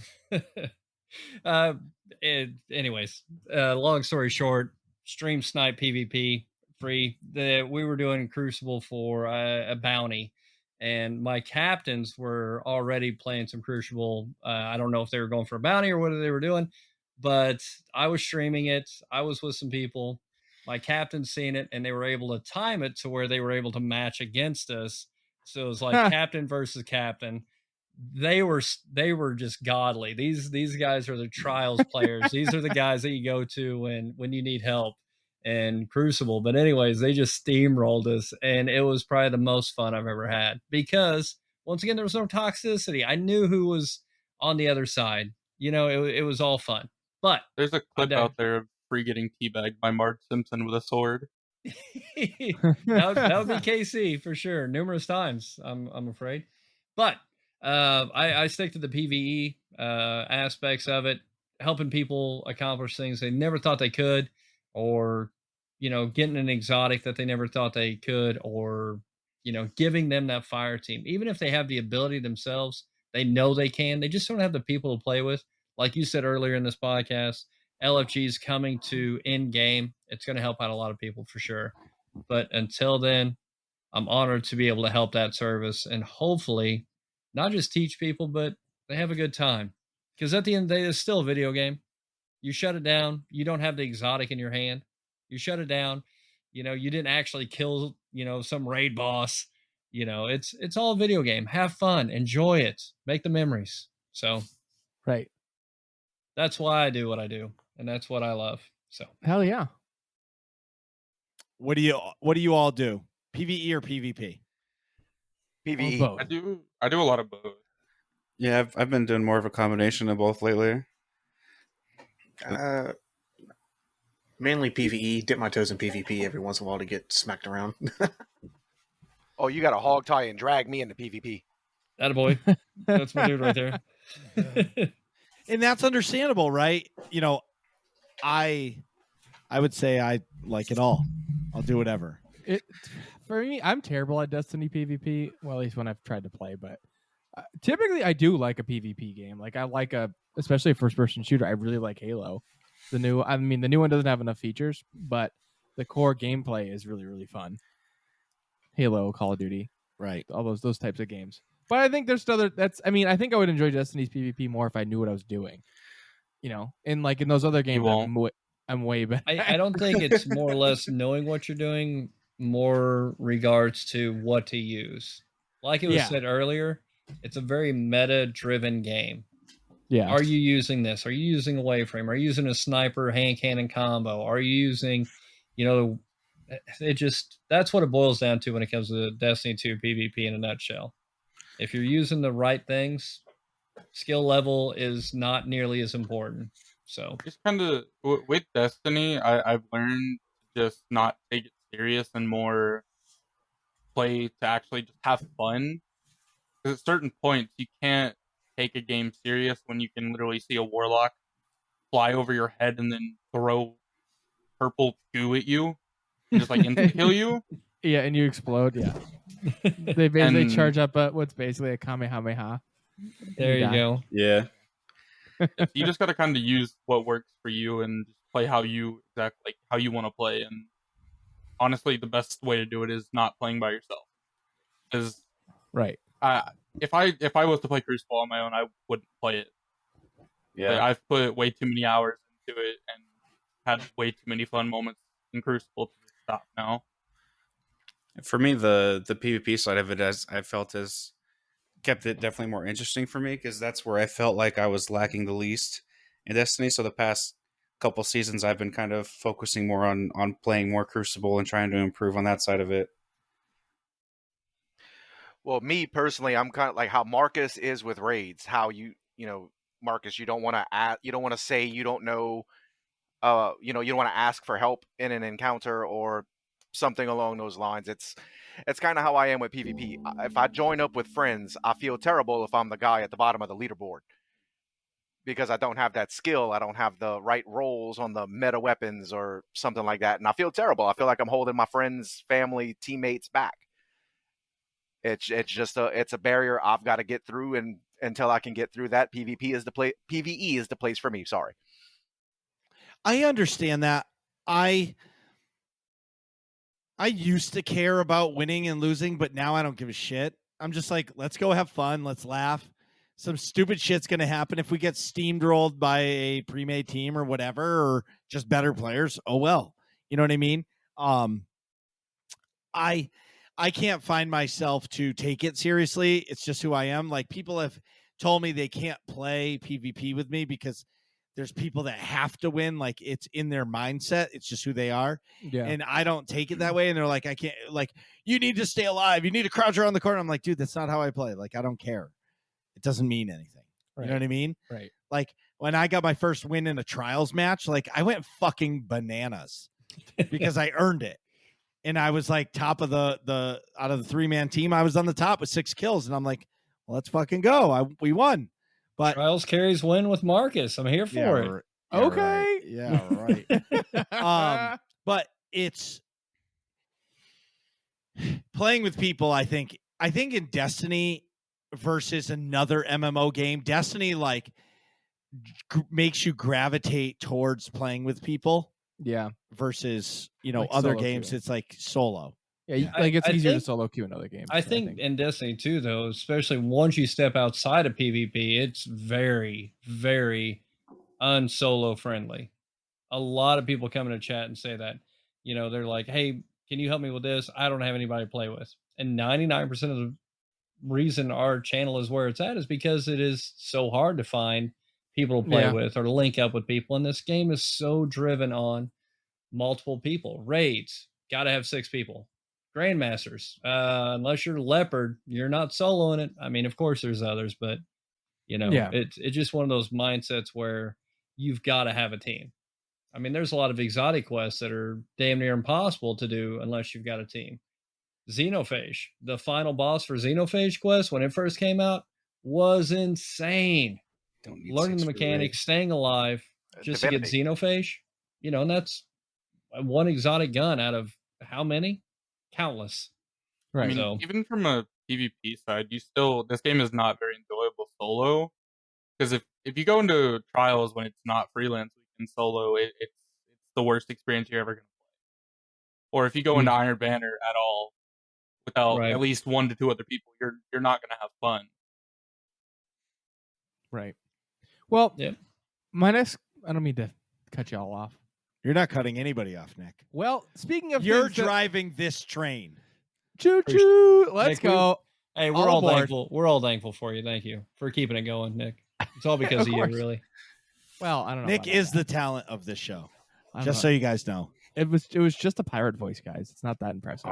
It was pretty good. Like I Okay, had Can you Mr. to, ask the Krabs. next question in the pirate voice? All right, me mateys, shiver me timbers as I reach into the freezer. they didn't have Many freezers right in pirate questions games. many right answers there be to this question, but only one wrong there.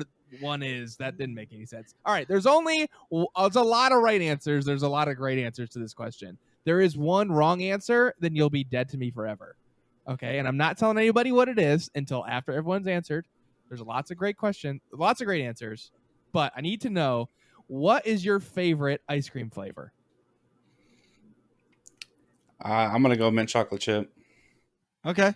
Okay, noted. I don't know if they cookie have it. dough. I've already answered this one last time I was here. It's still cookie dough. Oh yeah, That doesn't- Free Ride knows the forbidden flavor. that's easy money for me. Cookie dough all the way.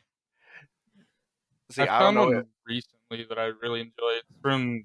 It's like chocolate ice cream with like brownie batter mixed in. That Dude, sounds Dairy great. Queen has that. Yeah, Dairy Queen has something Cold like that. I don't Stone. know if Oh my god!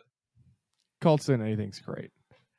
So I don't know if they have this ice cream everywhere, but they started releasing pints of Little Debbie ice cream. What? that sounds really good. and, That like, sounds so good. They have the cosmic brownie flavor. They have nutty bar flavor. They have honey bun flavor, and the honey bun one is my favorite. Oh yeah, that's a great answer. Okay. Oatmeal cream pie from that goes really good. I was gonna say, couldn't I find used that to one. love the oatmeal cream pies. Oatmeal cream Ice pie cream is ice cream. so good. That It's is so good. crazy. Wait, who hasn't answered? Me, I'd go with cookies and cream. Yeah, Okay. that's my boy. That's Those just are the all generic. respectable answers. Everybody made it. Everybody passed the test. No one stepped on the one mine in the minefield. So the worst Just gonna say flavor vanilla. and the wrong answer. No, vanilla's my favorite. Don't ever insult my vanilla again. So basic. Yes, I am a bit. I am a bit. Yeah, I am basic. The wrong answer is Pistachio. so. 2 people have come on the show and said their favorite flavor is pistachio, and they need to get the fuck out. They're That's never weird. welcome here again. Yeah, okay. Yeah. In which, like, and to clarify, right? Like, I can understand if you like pistachio ice cream, like, but who is picking, like, you're on a desert island and somehow you get one ice cream flavor for the rest of your existence and you pick pistachio? Like, who the fuck would Like, do that? what is wrong with you? Yes. Something's wrong with you. Yeah, somebody Who hurt hurt- that person. Who hurt you? How can I get you some therapy? So this is a 2-part question. Back at the I want to ranch. know who manages the stream team. And the second part is, what are the goals for the stream team? Answer I one. think I wouldn't really say anyone per se manages it. Once again, if you're on the stream team, it's because you've proven that you are exactly what we're looking for to be part of the community, part of the family, and you're somebody I trust. Everybody on the stream team, I trust. You know, like I will hand you my credit card. I'm going to go in the other room and take a nap, and I'll probably have the same amount of money on that credit card. If not somehow more, you probably invested some and made me money, whatever the case may be. you stealing. As far as manages the stream team, I mean, if you look at the roster on who's on there, we manage ourselves because we all look out for each other. As far as goals, help as many people as we can, whether it's in Destiny 2, whether it's in real life, whether it's giving somebody a place that they know they can talk about what they're going through, what problems they're facing in day to day, you know. And a lot of streamers that are on the stream team do that. How's your day? It's not an empty question. It's literally, how's your day? I know yesterday you weren't doing too good. You were battling some shit. Are you doing better today? You know, there Yeah. are people that come into my stream that the first thing out of their mouth is, hey, just want to let you know I'm doing better today. Thank you. So Well, that's fucking awesome. Yeah. as far as goals go, I got to say we're we're there. You know, we're giving people a place that they feel like calling home. So I don't have dreams of grandeur. I don't want to see my face on a Wheaties box. There are days when my viewer count gets higher than I want it to. As a streamer, that's probably the dumbest, most back-asswards thing you could say.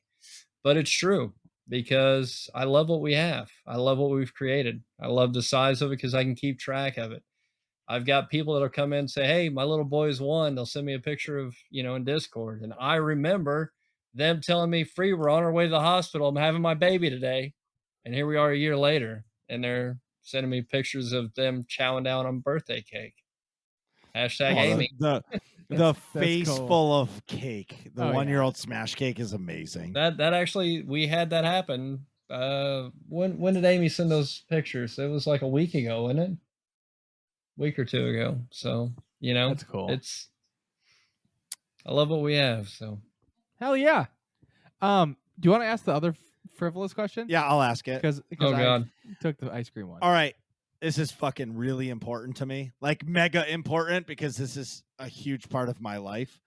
Who is your favorite Star Wars character? Jar Jar Binks, obviously. I mean, Okay. Sith Lord in disguise. I'm telling you. The dude is running it, okay? he put Palpatine up there as a puppet, all right? Jar Jar owns that shit.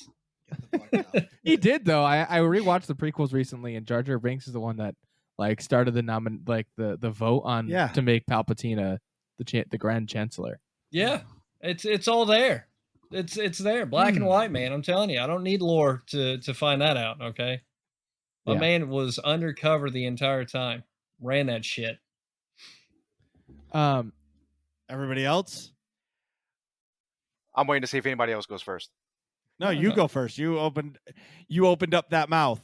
Did you just lick No, my but toe? the last 3 times I went to open my mouth, someone else started talking. So I'm giving right away. For me, No. Yoda. All right. Great And- call. Hold on.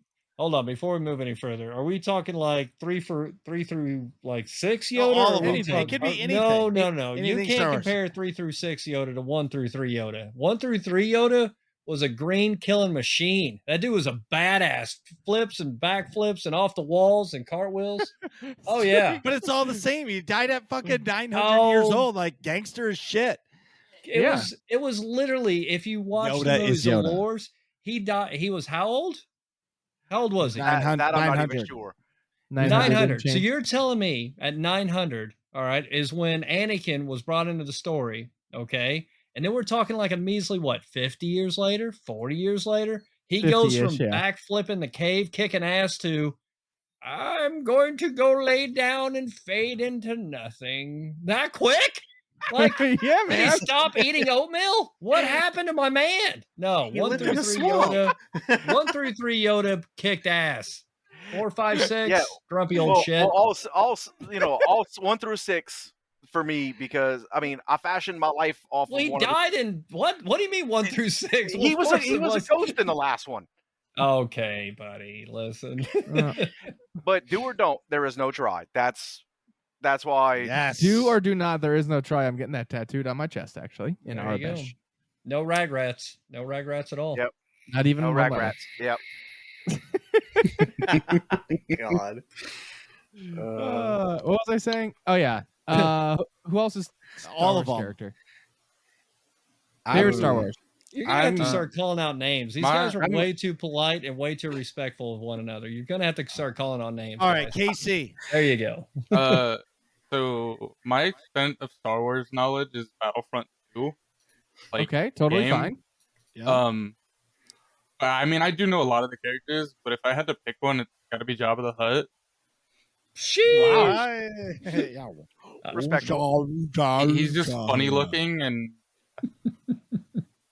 Now I feel attacked. What the hell? Freeright's my favorite streamer. I don't even want to know why anymore. He's just funny looking. All right, Mill. I mean, I've seen the Star Wars movies and things like that. I haven't I'm not super into it, but I don't know why. But I've always just been attached to R2D2. My man. Dude, he's a That's Marcus's cussy little favorite shit. character. Yeah, he's a cussy meat. little That's trash the first can. person. That's the first person ever to say that with me. Let's go. Like the 100%. memes made out of his scream. Oh, Yes, Yeah. that's the highlight of That's R2D2 right not why there. I like him. That's not why. Well, why do you like R2? Wait, before who else needs to go? Mr. B. Mr. B, sorry. Darth Maul. Just Ooh, the red and okay. black color scheme. It's always my thing. And a he badass was dude. my Like character in Tony Hawk. Motherfucker got cut in half. He ain't no badass. he is a but he no. comes Like back. Yeah, but he If- comes back. He survived. He's Tanix. cut in half. He's the Star Just- Wars version of Tanix. He just keeps coming back. yeah. if you read the books on that dude, he was like one of the baddest mother truckers in all of Star Wars. Like he. Yeah. Best part is seeing him do tricks on a skateboard in Tony Hawk. All right, true. Was that with or without gravity? Gotta know. Either one. Oh. But the reason why Mill for me, R2 is my guy Mhm. is because he's always there for his friends. He doesn't need the Force. He doesn't need any special powers. He's just fucking there to help when people need him. He needs a charging And- port. Oh Well, my whatever. god! What the I'm just, I mean, fuck? He may not need friends or family, but he needs a charging port. Quick, we're Oh, losing man. him. Get a USB cable. That's awesome. Nick, so I'm going to tell you guys, we're going to ask Nick to tell you his, but he's going to say he's going to give you the short version. Strap in, it's going to be 25 minutes. Nick, who's your Appreciate favorite strap Star on. Wars character? All right. Well, I have 1.5. So that's a thing first. Should I tell the short one first? There is no short one. Just tell him one. Just pick one of the two that you like. No way. All right. So the half one is Admiral Thrawn, because from Legends mostly, and in the new books that came out. I think the way he like approaches tactics is really, really cool, and how he like rose through the ranks in his own people, and then rose through the ranks in the Empire also, and like analyzes arts of different species to know like how that's going to translate to battle tactics, and predicts everything perfectly all the time. He's a really cool character. But my actual favorite character in all of Star Wars is Darth Bane. So if you don't know who Darth Bane is the Sith from not in the Old Republic, but many, many years prior to like the movies and stuff. Darth Bane established the rule of two. So in his time, there were thousands of Sith, and they never like got ahead of the Jedi, because there's always lots of infighting and trying to like one up each other, and so they were always killing each other and stuff. So he said, nope, fuck it. He gathered them all together for some ceremony, tricked them, and he killed them all and sucked in their like all their Force powers, and said, I'm going to be the only Sith, and I'm going to have to take an apprentice that I'm going to train from scratch, and eventually my apprentice is going to try to kill me. And that's how the rule of two started with Darth Bane. But the cool part is there's a trilogy of books that you should read or listen to. I listened to them on Audible about Darth Bane. And at the end of the third book, his apprentice is killing him, but it's vague as to whether or not he was trying, throughout the book, he's trying to figure out this move called essence transfer. So it's vague as to whether or not he did it successfully. His apprentice tries to kill him, and if he did the essence transfer, that means his Force essence would have gone into her.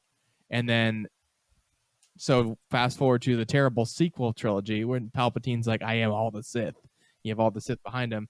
If my headcanon is correct, then it's really been Darth Bane all along through every single Sith between him and Palpatine. That every time the apprentice killed the master, he essence transfers into the next one, and they get more and more powerful, which would be pretty cool. Bam. And that's 25 minutes later. Awesome. It was, Great really, explanation. it was a really good description, but I don't understand the Sith essence per se. Like, does his essence mean that he's then in control of that person's body? Yes. You'd have to read the books. Yeah. It's a little clearer if you read I don't it. have to. I mean, you're not. Yeah, You can I explain read that in this question? Fortnite terms? Yeah. Do I floss before or after? Like, When can I hit the gritty on Darth Vader's body? Whatever you want. So I'm going to start with KC with this one. Oh, no. KC, what is your favorite moment from the community or the stream team? Good luck.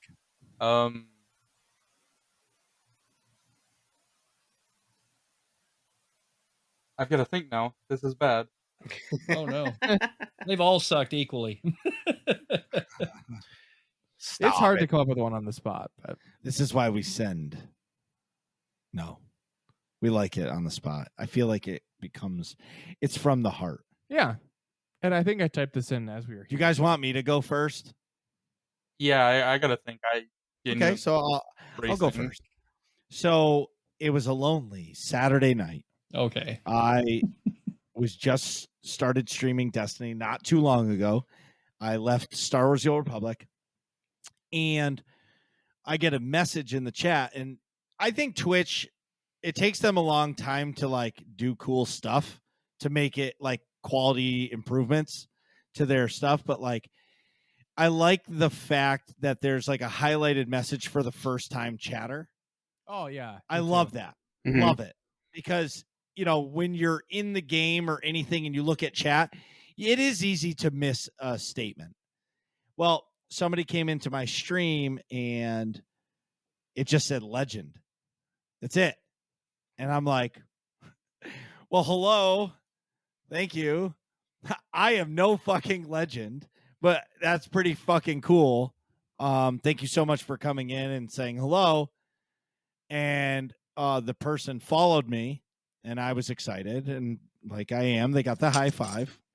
Yeah, which I meant to not to cut you off, but to quick credit sidebar.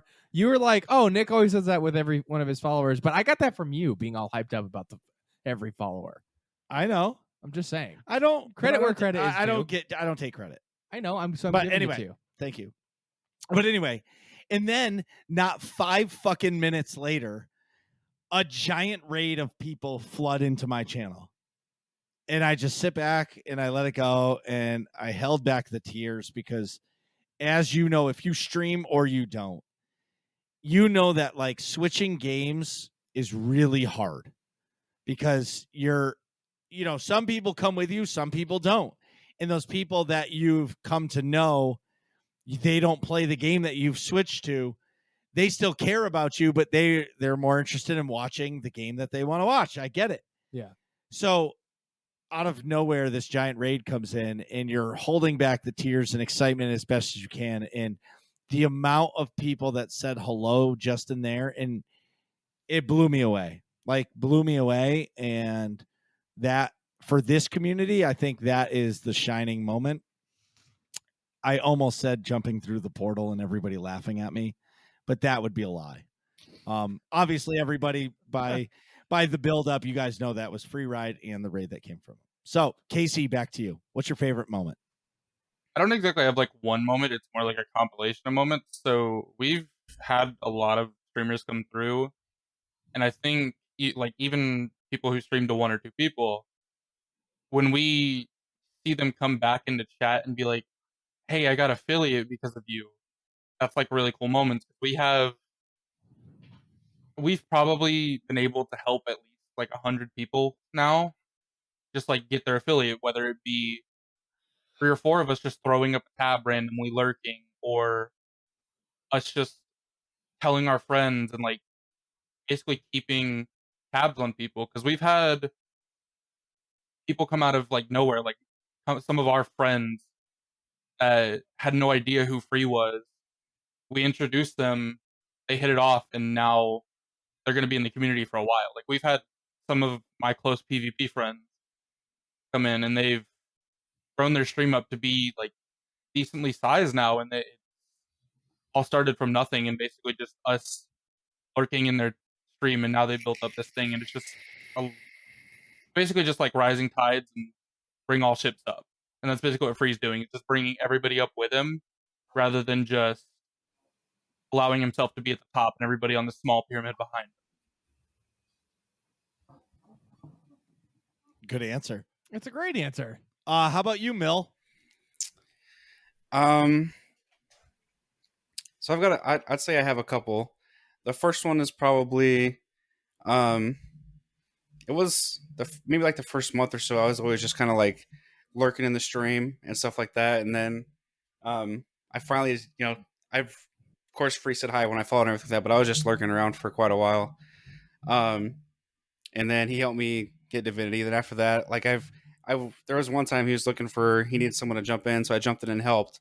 But not long after that, that was like around maybe 1,600 Guardians or so helped. And when we did a div run for Guardian Help 2000, and that's like what solidified me kind of like hanging around for a while, because that's like I meant Scratch and like better runs with free and everything and stuff like that. But the very first time I helped free do a div run, we get to the boss room, and like I told him, I was like, I've been in the boss room like, 3 or 4 times for 8-9 hours or whatever. And we get the run, and he's like, man, you feel like, he basically was saying like I was doing everything correctly, and I like when we finished the run and we got it done, like one and done. I told him like, that was my very first time building in that boss room, like ever rebuilding the floors or anything. And I told him it was I learned how to do that just from watching his stream. Like I had no intentions of ever. All the other times I had been in there, I never built a single floor in that raid encounter. Can I piggyback onto that now? Of course. Excellent. Sorry, a little choked. Anyways, snap out of that. So I remember that moment because, like I said, Mill's been by my side through so much.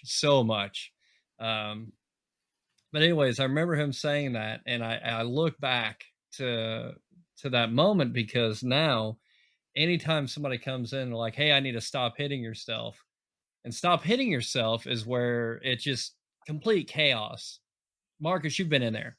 The floor is getting pulled away. You have to rebuild the floor. Well, stop hitting yourself is a challenge for that encounter where you have to rebuild the floor and kill 20 enemies while you're rebuilding the floor.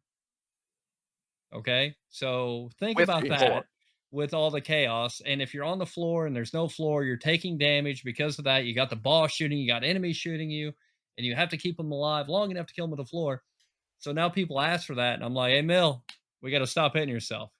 So you take Milltronics, never built a floor before, to now me and him go in there, and without comms, without talking, we're doing one of the stupidest challenges in this game. Like it's nothing, and that's it's I don't know. It's just one of those things where you look back where you started, pre-affiliate, now partner. That's how I feel with Mill. Is we started at I've never built before, man. You did fucking awesome, dude. Like it looked like you've been doing this for a long time, kind of thing. And now we're doing one of the craziest challenges when it comes to building floors. So, it's just one of those things. Hell yeah, Mr. B. What would you think is your favorite moment? Honestly, my favorite moment was when I did a surprise project that I put together for free and the captains and stuff. And then getting to watch that first time on stream and everybody's reaction to it after many long hours spent editing that thing. That was nice. And then it was also pretty good too, once I got back online, seeing everybody still remembering me too. That was probably one of my favorite parts as well. Awesome. It was so well received that it actually became a channel point redemption on the channel. It's called Mr. B's Creation. And to this day, there are people like, can he add me into that? Can he add me into that? And it's like, maybe the next one, but this one holds, because you see some names on there. It's Twitch. It's online. People come, people go. And you see some names that they don't hang out as much as they used to, or they're not around as much as they used to, but you see those names, and it's like everybody in here said so far, it's family, and you see those names and it just floods back all these memories, from Scourge of the Past to where we're at now. And, the video he just put it together so perfectly, so flawless. And it's just one of those moments. Just one of those moments. Scratch, how about you? Well, excuse me. I have 3. No specific order. Like okay. They're all great. It's the Mount Rushmore. Right. The first one is I'm a piggyback off of Mill, because Mill said almost the exact same thing I was gonna say.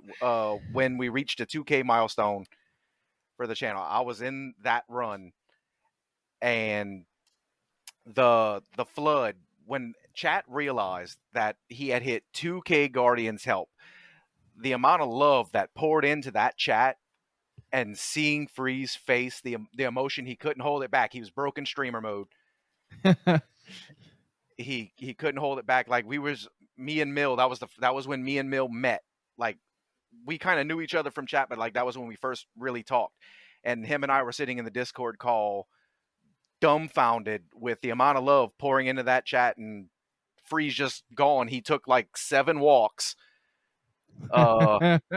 Pretty sure he walked to the airport and back. Like, it was just, we were just like, wow, that many people showed up for support to see it grow. It was awesome. The second one, Free didn't mention it the last time he was on the podcast for reasons, but when he proposed to Doctor, that was I don't know if you've been in Free's chat, you've seen the hype command. I had to. It's, a screaming "Let's fucking go." Well, I want to say there was about 120, 130 people in chat, and we were all just going nuts, ballistic. You could still find clips of that as commands in the channel to this day. Yeah. The third one was when Mr. B returned from his illness, when he made his return. The first time he came back in the chat, when his name, not his wife's name, when his name showed up in chat lit up. Mr. B emotes everywhere. Like, for this person, and most of chat didn't even know who this guy was. Like, most of these people weren't around when Mr. B had to, he was forced to take a step back. And then now people who've been in the chat for 2 weeks, they're spamming his emotes too. It was a magical thing to see. Hell yeah.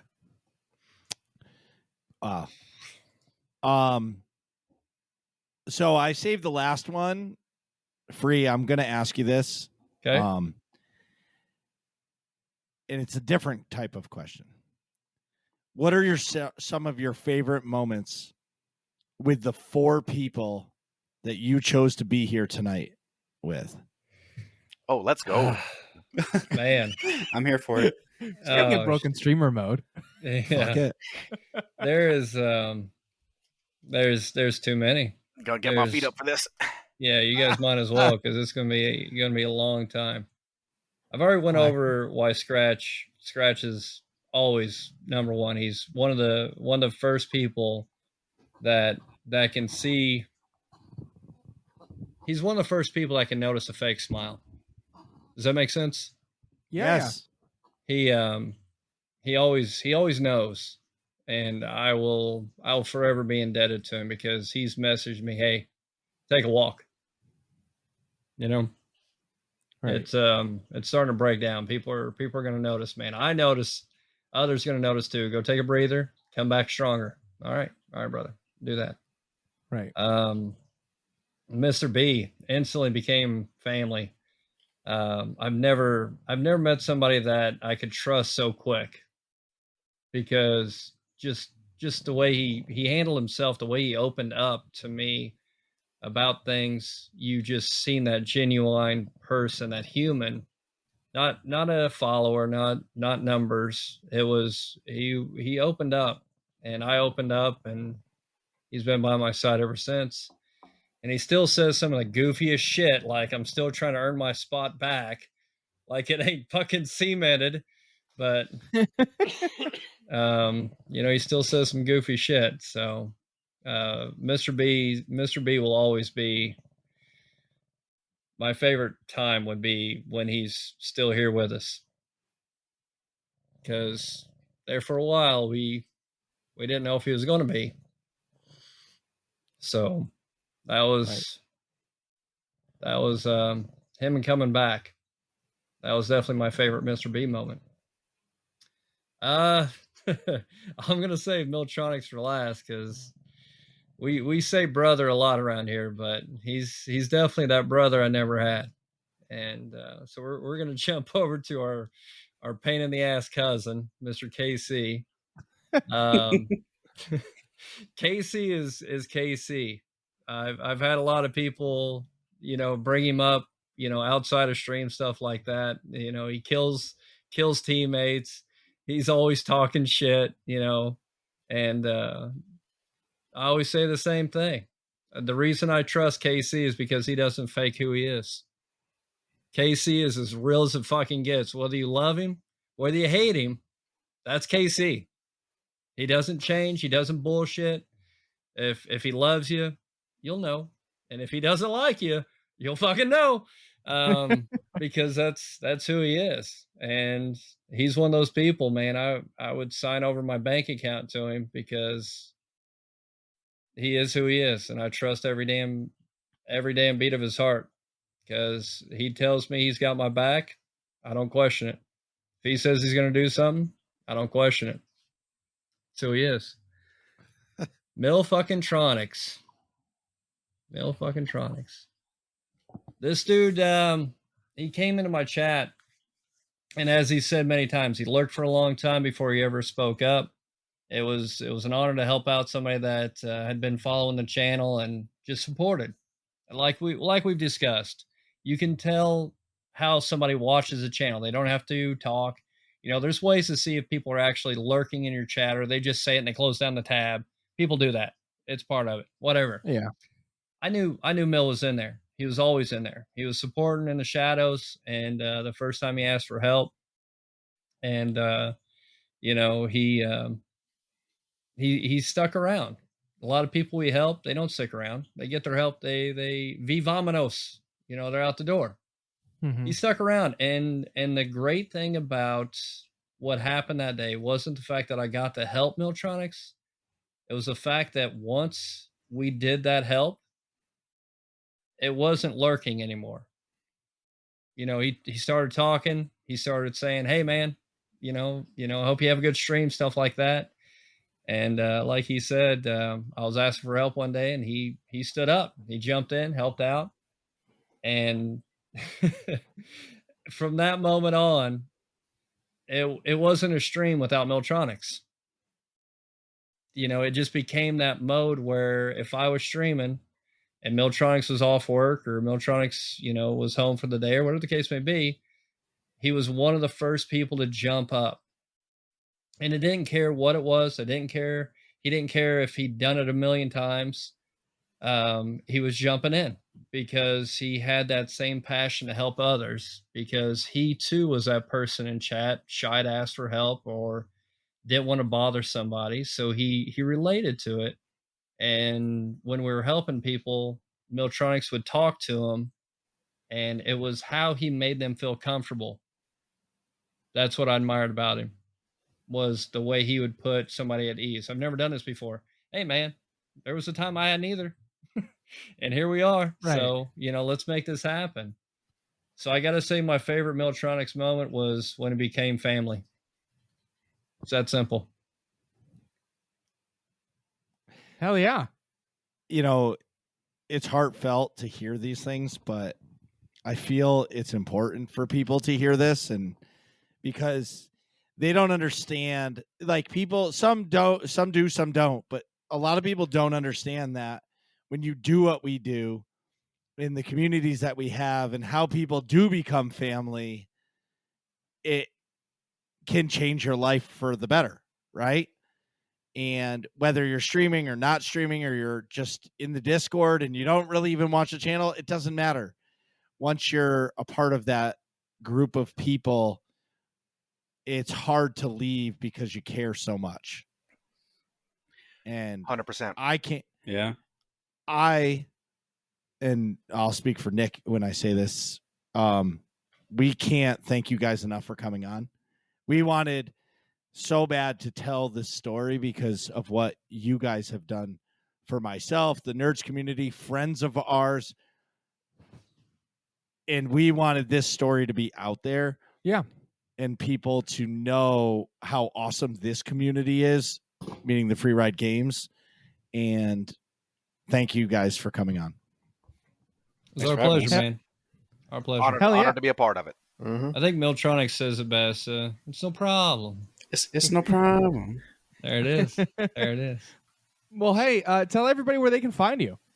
Go right around the horn. They can find me at twitch.tv/freeridegames. I stream mostly Tuesday, Thursday, and then Friday, Saturday, Sunday.